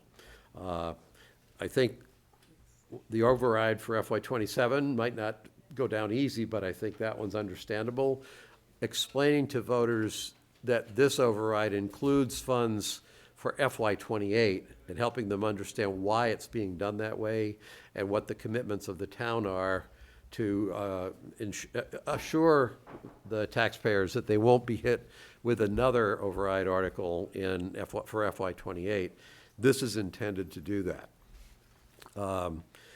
What I would like tonight, if you're comfortable, the two of you are comfortable, is in recognizing this is not an exactly finalized article. I can tell you the discussions that we had at our meeting today, and I'm saying at our meeting today, which means the select board, the warrant committee, and the school committee have not approved a tentative agreement that we reached today, is that the operating override article will probably be about a $2 million request. That will include the money. You could almost split it in half and say 1 million of that is for FY '27, although I think actually a little more than $1 million is FY '27, and then the other $1 million is for FY '28. So the working group, which carries no weight as far as authority goes, reached an agreement that seemed to be the right kind of override to ask for. The little yellow things you see in highlight there basically are a placeholder for what will be the allowable budget growth for schools and the allowable budget growth for the town for FY '28. So a year from now, it's going to be the same percentages that are driving the allowed growth for FY '27, but those same percentages will apply for FY '28. So it's got to be somewhere in the vicinity of a 3.6% growth rate for the schools in both FY '27 and FY '28, and a 3% allowed growth rate for the town in both FY '27 and FY '28. So can I ask a clarifying question? Yep. So if I'm hearing you correctly, and I was slightly distracted, so that's why I'm asking. Okay. if we do, so we are potentially asking voters to do an override this year that's actually taken care of next year, instead of having to do an override this year and then asking again for an override when people Yes. say, I don't wanna do back-to-back overrides. Right. Now, my concern is, I watched the warrant committee meeting a week ago, and Steve did a really good job of showing if we do 5%, it's like, I'm gonna round up and say $1,200 a household. Yep. The average Yep. household being, valued at Mhm. 800,000 to $1 million. Yep. And then they kind of went back and forth and said, like, what's the number that people can wrap their head around? So let's just say I think the school always had a higher percentage and the town had a smaller percentage, and when they were looking at certain, numbers. That's been evened out a little bit. Okay, but long story short, if, let's just say they go with, you know what, we're hearing $1,000 is gonna be the mental thanks, but no thanks. So if people were to pass this and the percentage worked out to be on average $800 more per household, they're agreeing, in theory, to 800 this year, 800 next year. Well, they're paid because the increase, so let me cut, I can be a little more precise for you. Okay. The warrant committee's projection of what this 2 million, it's slightly more than 2 million plus operating override is that it will affect the average real estate tax by adding $884 to it. In understanding that number, you need to recognize that the allowed 2.5% increase from Prop 2.5 is 400 of that. So that additional $2 million, the actual So it's really isolated 400. it. You So went it's really 484. it's really $484 on top, or 483, because I think the warrant committee projected $401 is just from straight Prop 2.5, no override, your taxes would go up $401. If we pass a $2 million override, your taxes would go up an additional $483 for a total increase of $884. And that would be for this year, and then we're basically saying we're gonna do the same thing next year, so we don't have to. And then well, we're not gonna do the same thing next year, it's just that suddenly then that 884 is part of the core tax levy. So you will be paying that 884 more next year because it's already baked into the tax levy. And then on top of that, if nothing else happens next year, you'll have approximately $400 more just from a Prop 2.5 compliant budget in FY '28. Our taxes are going up $400 a year when we don't have overrides. Right. People maybe not realize that. And then obviously the $6 million question is, and then how much is the school gonna cost when we go for a debt override in 2 years? And there's some things going on. There is a fund that's a reserve fund that's taking money in. The warrant committee's targeting $5 million, and the intent for that is when we do have to finance the school, that we would use $5 million in a way that would blunt the upfront impact. You know, think about it, if you have a mortgage, you're paying down the mortgage all the time. We usually take out straight debt and we pay down the mortgage. So imagine if you had $5 million you could take to clip off the very top of that debt to offset the impact. That's the plan. That's what the plan is. So this document is is basically designed to try to explain and reassure taxpayers that what's being proposed here is a responsible proposal. It's been, the amount that's being requested is prudent. It's trying to explain why, approving 2 years' worth of override in 1 year is a good thing for taxpayers. And one piece of that is because it's basically setting the expectation that there won't be another operating override. You know, we have cost pressures right now, assuming the scenario in a year is not so drastically, assuming everything doesn't blow up. The intention here is to not have an operating override next year, so it's not even something to worry about. And it pre-specifies the growth rates for both school and the town. So the second year doesn't automatically kick in if it's not needed. Yeah, that's an interesting question. Yeah, the money that would be put into that stabilization fund would then have to be approved to come out of that stabilization fund to be applied. So you're right. If suddenly we have an economic boom and the price of gas goes to $2 a gallon, and we suddenly say, gee, we've got this amount that's in the stabilization fund itself does not die or expire at the end of FY '28, right, Christine? I'm There's sorry, no ex- oh, I'm oh, sorry, I was slightly you gave distracted me by a the s- dog. you gave me a, s- My fault. Christine gave me a scrunchy face just as I said that. And I was thinking she was saying, he's saying it's not going to expire. I think it might, but no. No, I was Okay. saying, Bennett just peed on the floor. Okay, so as I said, this stabilization fund does not expire after 1 year. If we No, don't it need does it, not, no. we'll be doing, no, Sorry. No, relax. I will Your- refocus. Your, I will your owner will be able to afford dog food for the foreseeable future. No, So- the money will go in the stabilization fund. The stabilization fund does not expire. It needs a town meeting approval to dissolve it, which town meeting can do Right. with a simple majority. So the ask of the two of you at this point, if you're comfortable with this, in the state that it's in, would be to allow me to sign on behalf of the school committee, school committee, yeah, why not do it all? The select board, so on our behalf that we endorse this, and we basically are saying we support this unified statement, yeah. So if you're not comfortable with it, the only reason it would be helpful to do it is that would then allow the warrant committee to kind of put it out as soon as, the warrant committee hasn't actually approved the final version of this.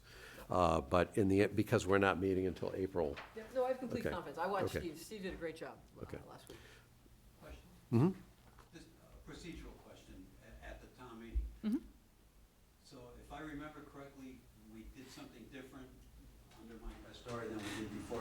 We weren't drawing individual ones and doing them out of order. You grouped them, and I assume this is going to get grouped somewhere separately, and then you figure out where in the process you want to bring it in the middle of the meeting, the end, the middle, or whatever. I don't need to know. That's up to the moderator. That's what I mean. But That's- those the three budget articles, articles but the will three be articles are together. sequenced, so you won't, they won't show up randomly, Just there's a logic to curious, it, yeah.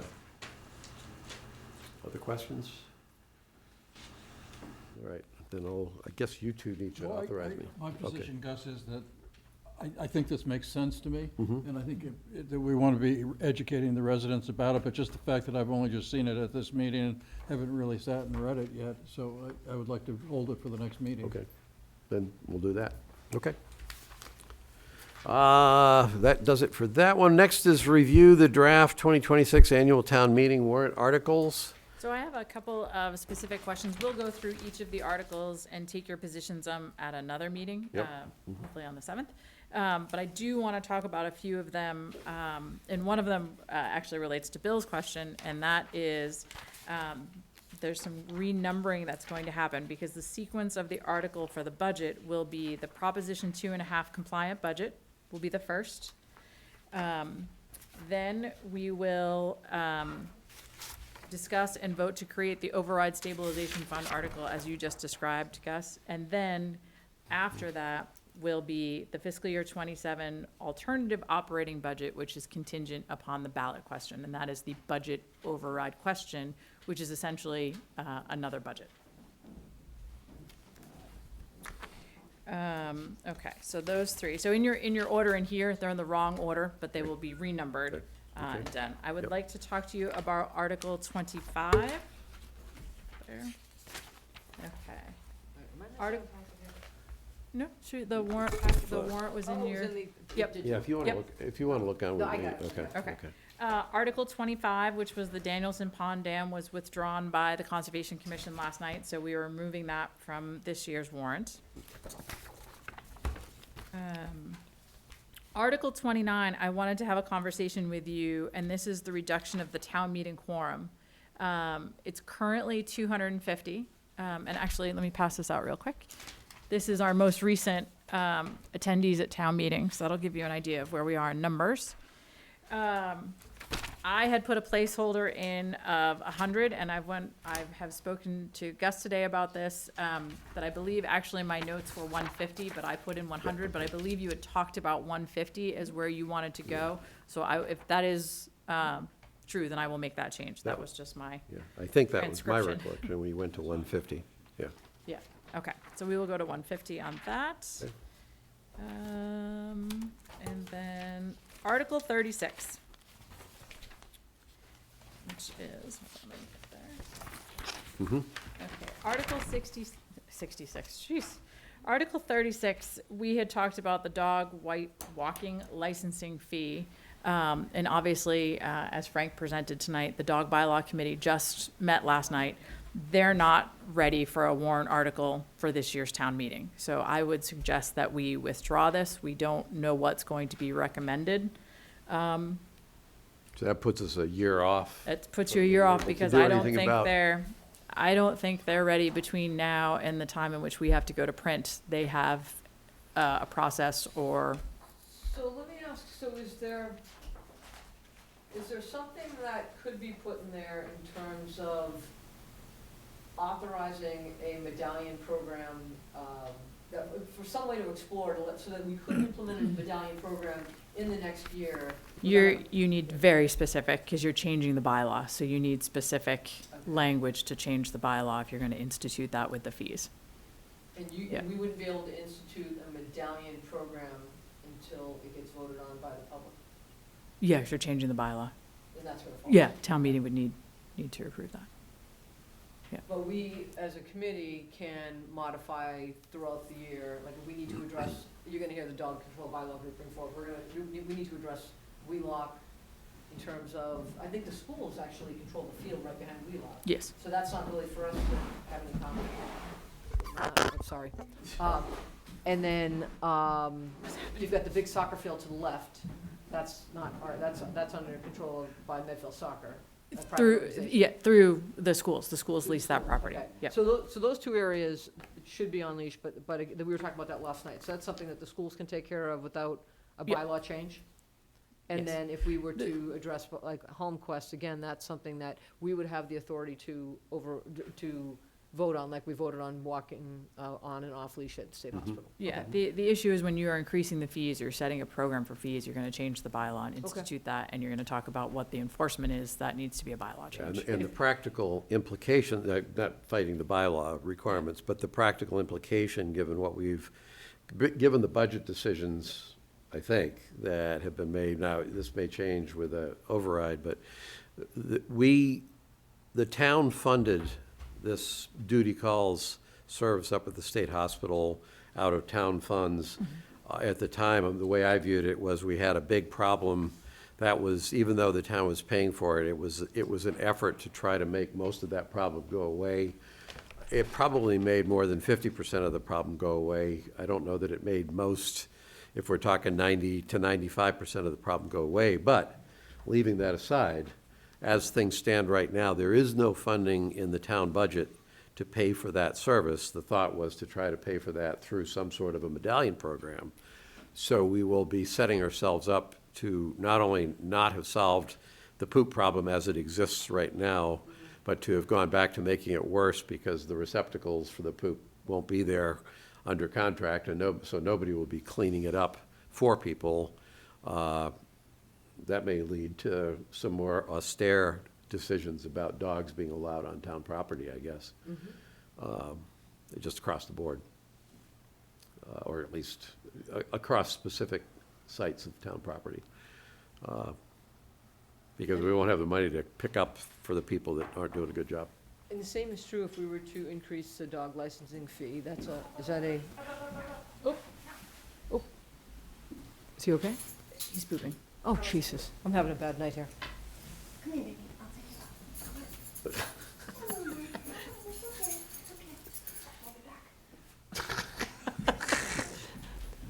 This, We have, this should get better. I don't have to do this in future meetings.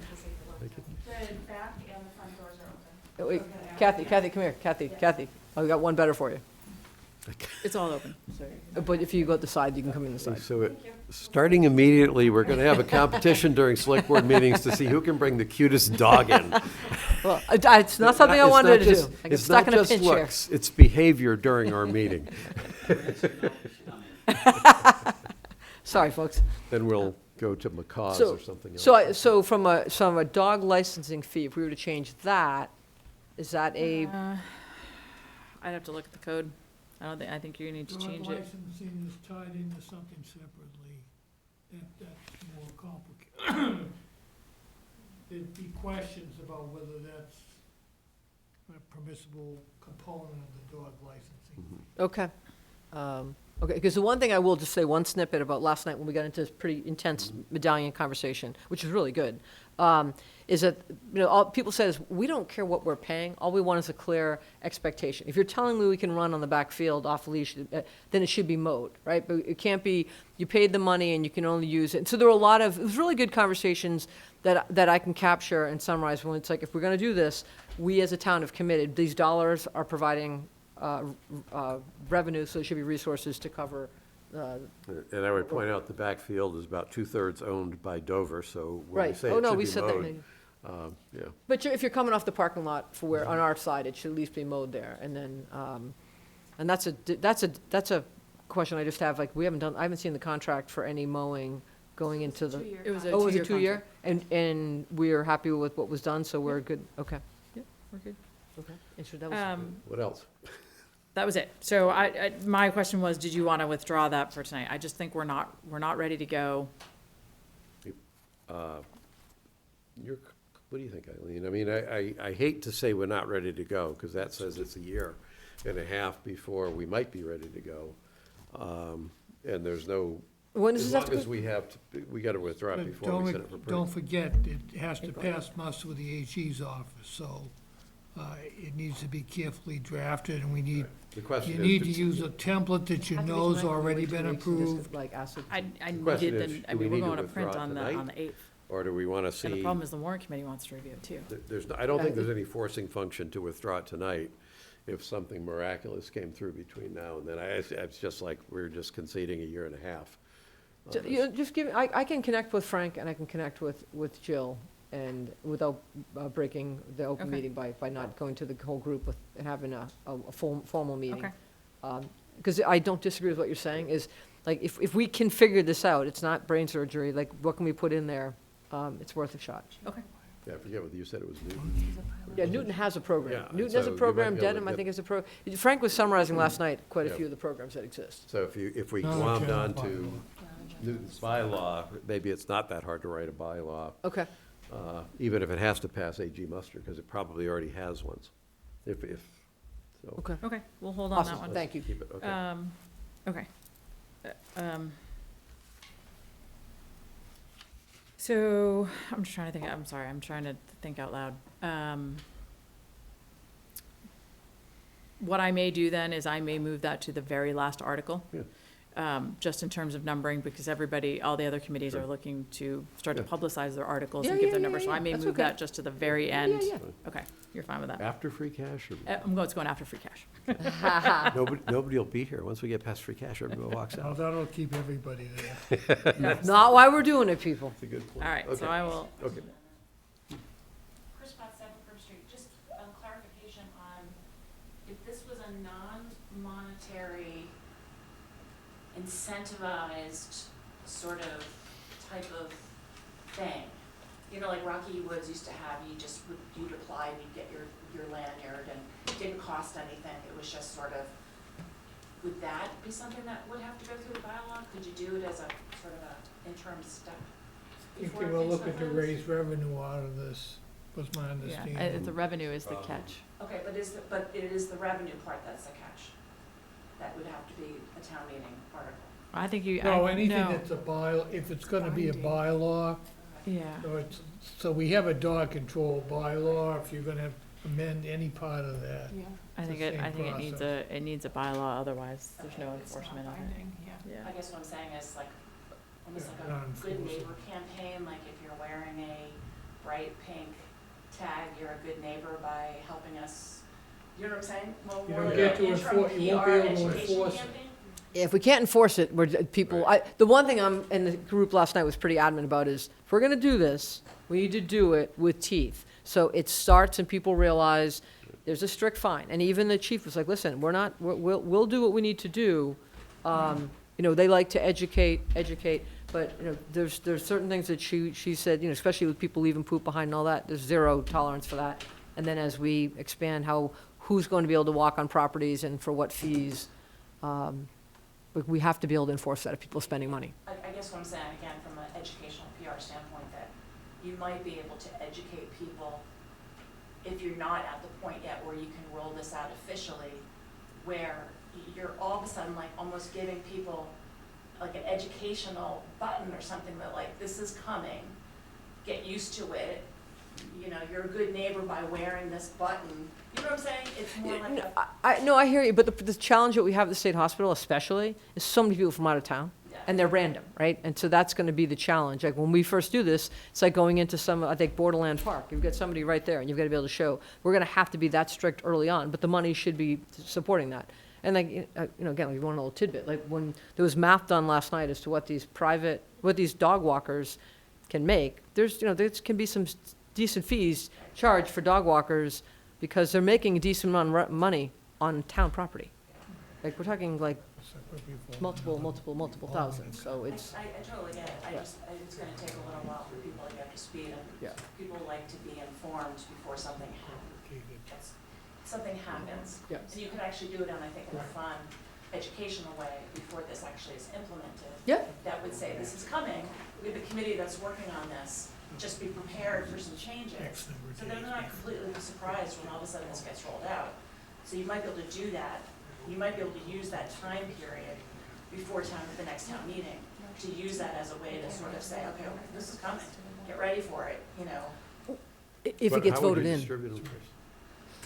Well, you could have signs, you could recruit people who are already engaged right now at these meetings to say, we need you to be spokespeople, we need you to be we need you to help us get the word out. We don't wanna surprise anybody at the last minute.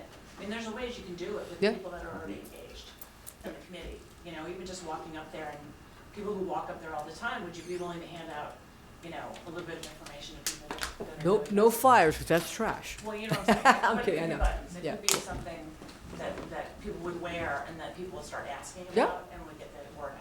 Yep, Okay. okay. Next item is discussion and potential vote to endorse a coordinated commitment. Oh, never mind, that's what we already talked about.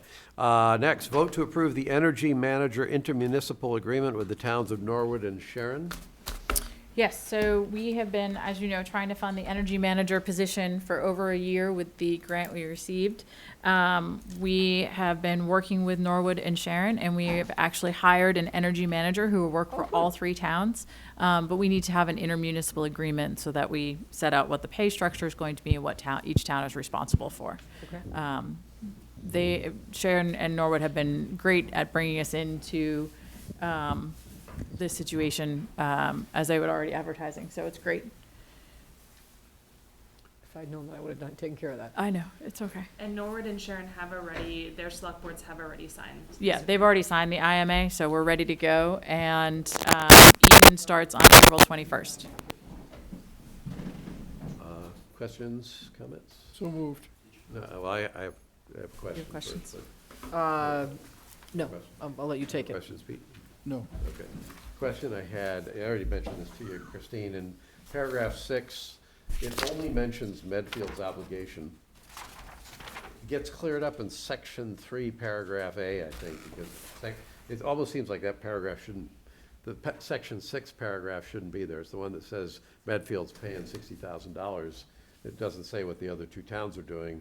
You get to section 3, and it basically makes it clear, and I wound up seeing it clearly in section 3, and I said, Yep. why, that paragraph doesn't even need to be in section 6.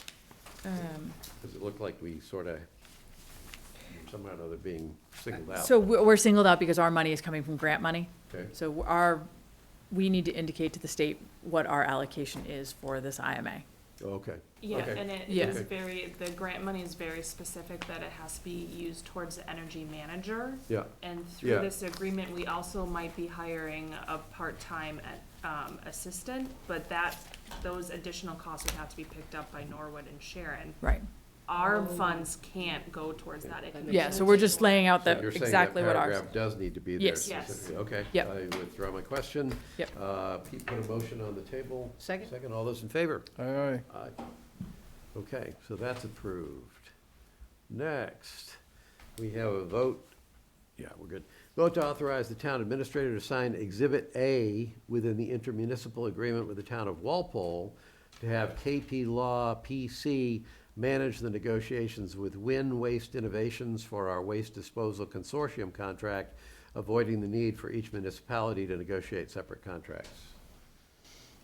So moved. Well, You had a series, you had a series of questions, yeah, I have so. questions. So bottom line, though, is this is a consolidated contract. Walpole is taking the lead in negotiating with Wynn. And I think the way it was worded is that when Walpole negotiates the terms of the contract with Wynn, separate contracts will be, basically separate identical contracts Yes. will be developed for each town that's participating in this. So presumably, we would then see our contract negotiated by Walpole that we would then sign like any other contract that we sign.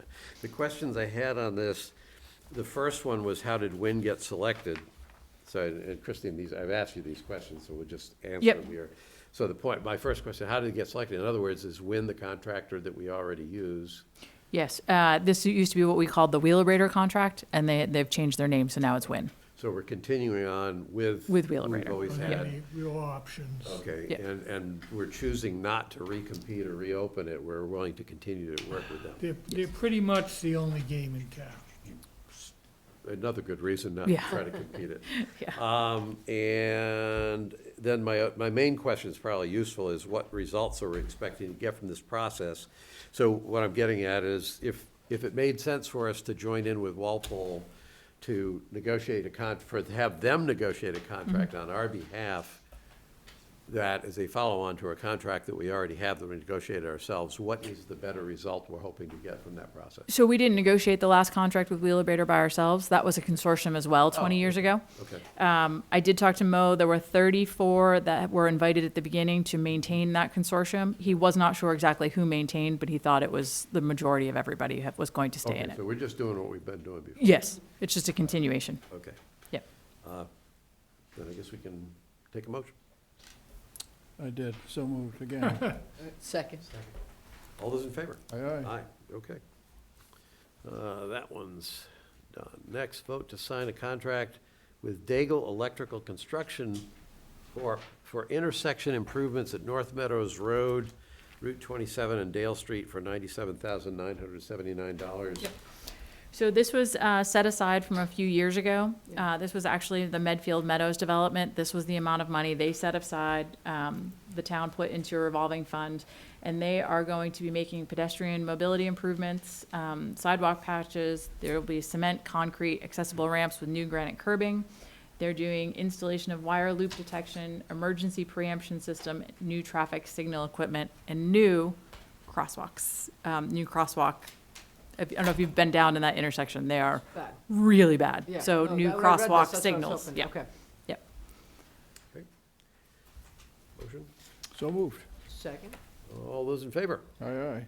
Okay. Next is a vote to sign a contract with Apex Companies LLC for the risk and resilience assessment and emergency response plan updates for Medfield's water system. The value of the contract is $35,000. This is a DEP requirement for all water systems. You have to update your plan every 5 years, and this amount of money was approved at last year's town meeting. So moved. Second. All those in favor? Aye, Aye, aye. aye. Aye. See, I told you this would really speed up. when we get it. Next, vote to award the DPW Service Awards for Surge G to the winning bidders and authorize DPW Director to sign corresponding contracts for a 12-month period commencing March 1st, 2026. I noted in the packet that there are an incredible number of specific items that are on the Surge G schedule, and I'm hoping that I can just say those specific things can be found in the packet itself, and I don't have to go read them. Is that okay? Okay, Because it'd be individual contracts. yep, okay. $135 an hour for snow roof shoveling. You volunteering? Well, it's For tempting, that isn't it? price, yeah. You can get on a retainer over the summer months, I have shoveled snow off roofs. so you're qualified. Don't fall off. As long as you have enough forms of identification to prove who you are, we have a snow shoveling job for you. So moved. Okay, Second. all those in favor? Aye, aye. Aye, okay. Next is a vote to sign engagement letters with Robert E. Brown II, CPA, for the town's annual audit, single audit, and end-of-year report review. Price or value of the contract is $44,000. This is just our standard. Yeah, I was gonna say, Yeah. this is So moved. second. All those in favor? Aye, aye. Okay, approved. Next, vote to sign the contract with Beta for the Route 109 assessment to conduct an evaluation of the timing of town-owned traffic signals along the Route 109 corridor at 4 signalized intersections. Value of the contract, $75,000. So moved. Second. All those in favor? Aye, aye. Aye. And, Are we gonna get the intellectual property from whatever they do so that the next time we need to do it, we'll have that ready to go? Okay, good. all right, consent agenda. We have, Gus, We're doing we it have I'm to sorry, do- yeah, added one. sorry. I need- Sorry. Yeah, there's one more. Vote to sign the Maya Health Benefits Trust Renewal Proposal for 2027. Everything's up I had 9%. provided an update earlier this year. We had anticipated a 19% increase in our health insurance. The Maya Benefits Trust decided to not fund coverage for GLP-1s, and our cost increase was reduced to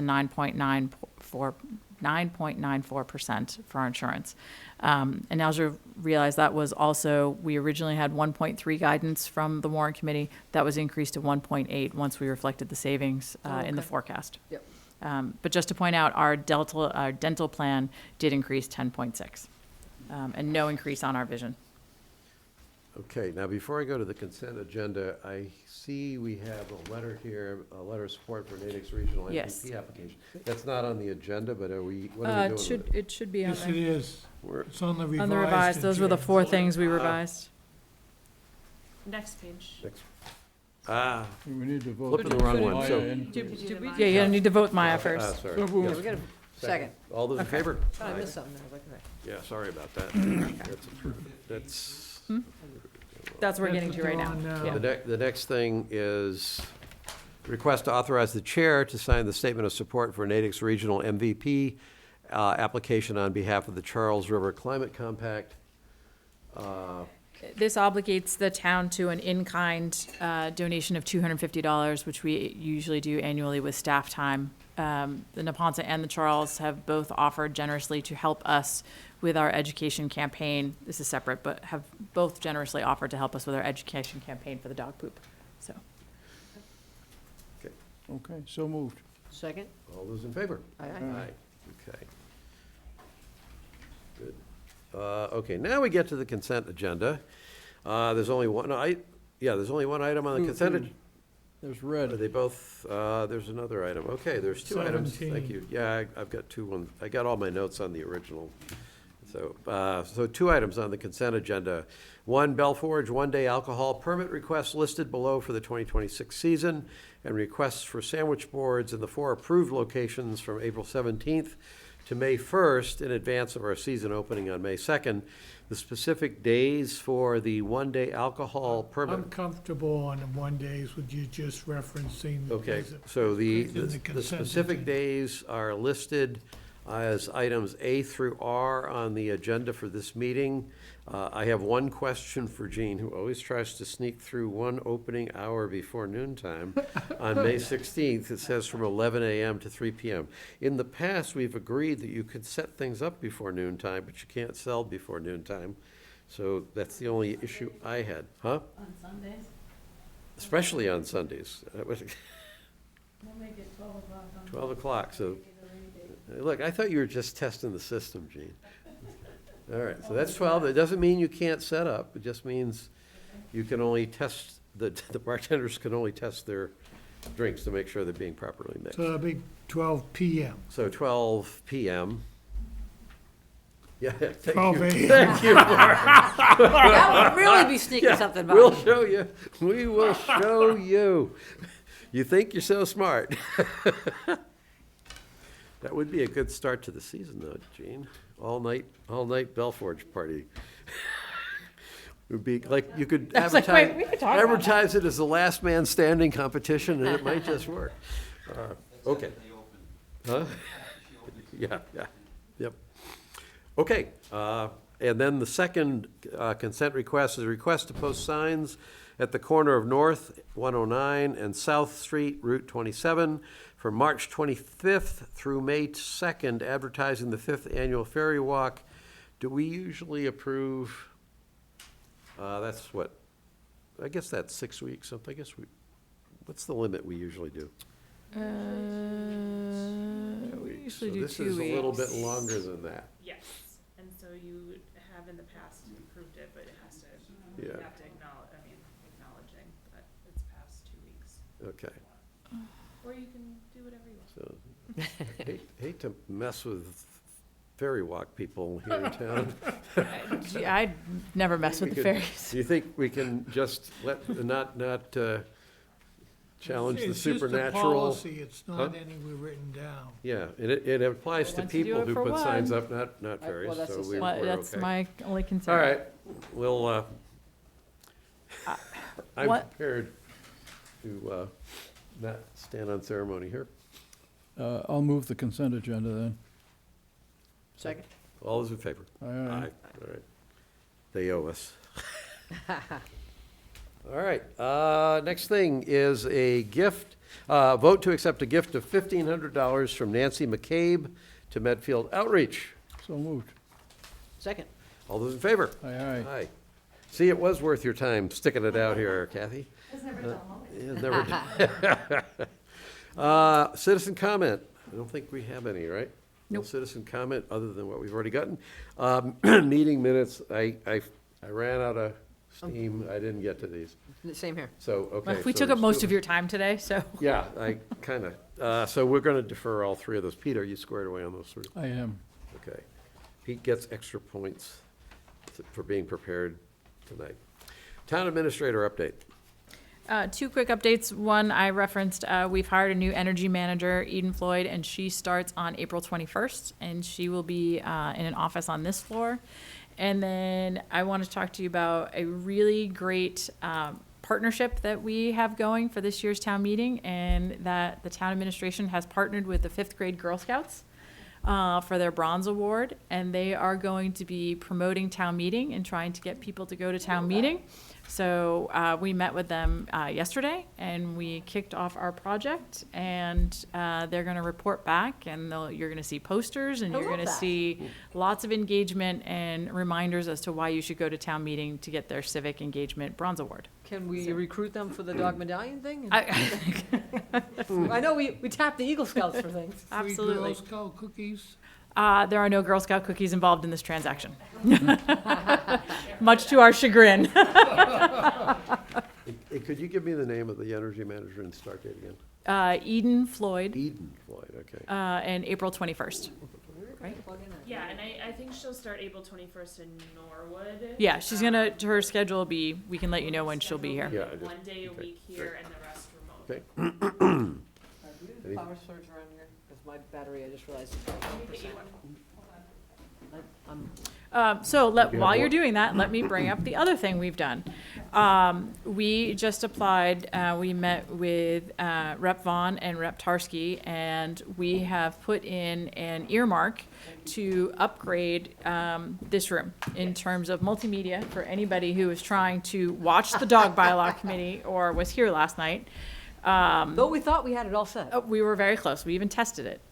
We are working with Medfield TV to upgrade their equipment, which hasn't been done for many, many years in this room, as well as our furniture and maybe some more comfortable hypoallergenic seats and chairs that are not 30 years old. So hopefully they will be able to deliver that to us. But one of those things is a new dais to sit at, which will have built-in electricity. So Straight, and you won't be straight, you'll be on a curve so you can see each other. So Brittany's done a great job working on this project. It's been 2 years that we've been working on it. So we did put it in the capital budget, but the earmark opportunity came up. And considering the number of problems we've had in this room Yeah. in the last 3 months, really pushed us to apply for it. So we should hear shortly. So, yeah, that's it. Very good. Okay, the next meetings, at least as we go through the year, the number of dates goes down. Our March 30th is the annual town election. Please, everyone, come out and vote. Our meetings in April of the Select Board will be on April 7th and April 21st, first and third Tuesdays of the month. May 4th is our annual town meeting. And then our first and second meetings in May for the Select Board will be on May 12th. Assuming, we usually always have a quick one before the annual meeting, but our full-blown meeting May 12th and May 19th.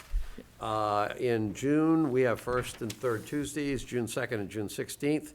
In July and August, currently, we only have one planned each month. July's meeting will be on July 14th. August meeting will be on August 18th. Select Board member reports. Eileen, take it away. Alrighty, so I have been pretty busy since our last meeting on, what was it, 3rd.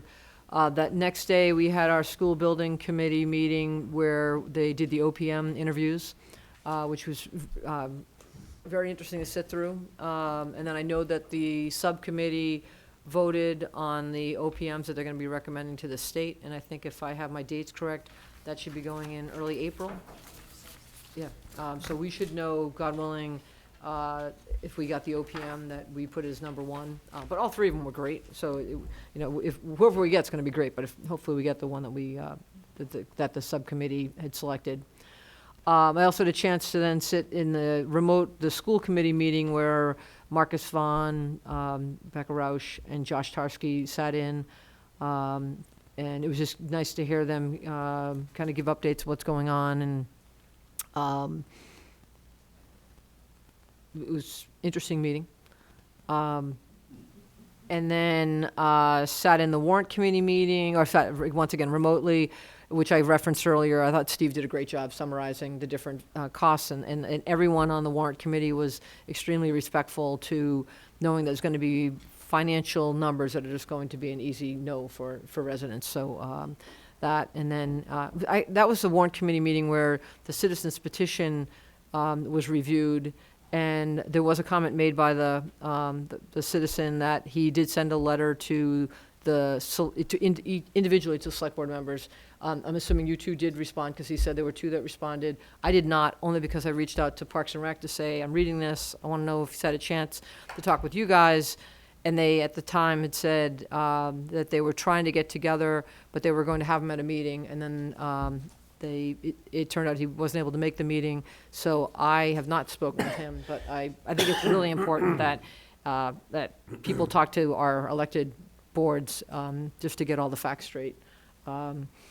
And then I sat in the ZBA meeting the other night. They did an overview with Rose Bay. The key topics for that meeting was fire access, just make sure that there would be enough turnaround, snow removal, traffic. And I will say, the ZBA does a great job, trying to get input from various residents. I had a conversation with Brian McMillan back in, I want to say it was like Memorial Day weekend 2023. And in that meeting, we were talking about the project, and we were talking about, it's going to be abutting the backside of the high school. And I know that Tilden Village has a fence just to keep people, keep the kids out. I mean, if you have a fence, it's a little bit harder just to wander on the property, right? And it sounds like the neighbors may not be in favor of having a fence. But the only thing I brought up to Brian was, it's something you really need to consider. And if you do put a fence up, would you be open to just cleaning up the fence right across the board? So if you've seen how kind of dilapidated the fence is for Tilden Village, if you're going to clean that area up, because, it's going to be a beautiful building. And he has said, you can't say a definite yes, but certainly open to all sorts of ideas and suggestions. Because even one of the neighbors is saying there's a dirt path that allows people to cut through Pound Street down to the high school. And there's been discussions, would they put that path inside the parking lot, so that the fence that would be up separating the neighbors from this new development, the kids would be walking through the complex parking lot, which one of the neighbors said that doesn't really make sense. You kind of want to keep the kids out of that parking lot. So if you put a fence up, if you put some sort of barrier so that the kids could be walking on a path, they'd be walking behind our homes, which they've been doing all along. So the neighbors I thought it was a really good dialogue, and there wasn't a lot of stiff no's, not interested. It was a healthy conversation. And last night, as I've referenced multiple times, sat in the dog control bylaw meeting. It was very well attended. It was very, everyone was really respectful. It was a very healthy conversation. I thought the chief did a great job just really setting the stage, and Barry did it here tonight, to just have people understand what they're seeing and what their concerns are. But there were professional dog walkers here. There were people, there was a resident from Dover. Just a healthy conversation. So I think the committee did a fantastic job. And as I said earlier too, I've been stopping by the state hospital just to get a read on, what they're seeing, what they're hearing, especially early on because it caught people off guard. And I wanted people to know that it was nothing premeditated. There was a rumor that, we had all decided this and we just dumped, and like, that's so far from the truth. Like, we don't talk to one another until we get to this table. So when I made my references about being up there, you guys weren't even aware that I had done that. And then I will do kudos, and Christine got my text the other day. Now that I'm out walking Bennett at the high school again, I love Rob and Ben. Those guys are doing a great job. So the cement that has been just dilapidated in front of the auditorium entrance, they've been able to repair that. And then there had been for, I'm gonna say at least 2 years, an open a pole had fallen down, a light pole, and all the wires and everything had been exposed. And then someone at one point just put like tape over it. Now there's a very sturdy metal cap. So I sent Christine a text, and I was like, oh, walking through the high school, I love that these guys are, they're tackling the projects that are so, like, right in front and center. When you're walking in the auditorium, you would see this dilapidated cement. So that was a positive. And other than that, let me just check my notes. No, I've been busy. A lot of meetings. Everybody's been busy. Yeah, a lot of meetings this time of the year, right? So that's my story. Pete? Energy Committee had a meeting. Emily Lowney has put together the decarbonization roadmap. That is something that the town needs to adopt. The Select Board and the School Committee both need to adopt it if we're going to become a climate leader. Climate leader is what gets you access to these grants from the state that are upwards of $1 million. So that we want to become a climate leader. And that has to get approved by June. The Energy Committee didn't seem to think that the Select Board and the School Committee could approve it by June, but I'm hoping that both can. Specialized Energy Code, that's another part of the things that has to happen if we're going to become a climate leader. That's a annual town meeting warrant article. It only applies to new construction. It requires greater energy efficiency for any new construction only. There's an EV car show coming that Chris Gordon from the Energy Committee is working to set up, along with some other, I'm not sure who else is doing it. Let's see, I listened to the school committee where the reps were there. I held office hours the first Friday of every month, 9 o'clock at the Council on Aging's building, if anybody ever wants to come. Medfield Foundation had a couple meetings. One was the board meeting, and that was basically to set up the Legacy Fund grant for 2026. The deadline was on the 15th to apply for those. I went to the Outreach Department's CAF meeting, Community Assistance Fund. It's very impressive to see the diligence that is brought to these requests for people who don't have enough money to be able to pay rent or whatever it is. So, I listened to the Warrant Committee on their program about the overrides. Steve Callahan is very impressive man. He's doing just a wonderful job. I listened to the Planning Board on their sign bylaw and their mixed-use overlay district, and I think those are both going to be very good updates for the town. That's it. Part of the time over the last couple of weeks, I was out on the West Coast visiting my son, so the last meeting I joined remotely, which was fun. And again, Pete, thank you for handling the meeting in person. The Community Choice Aggregation Committee had a meeting back on Tuesday the 10th.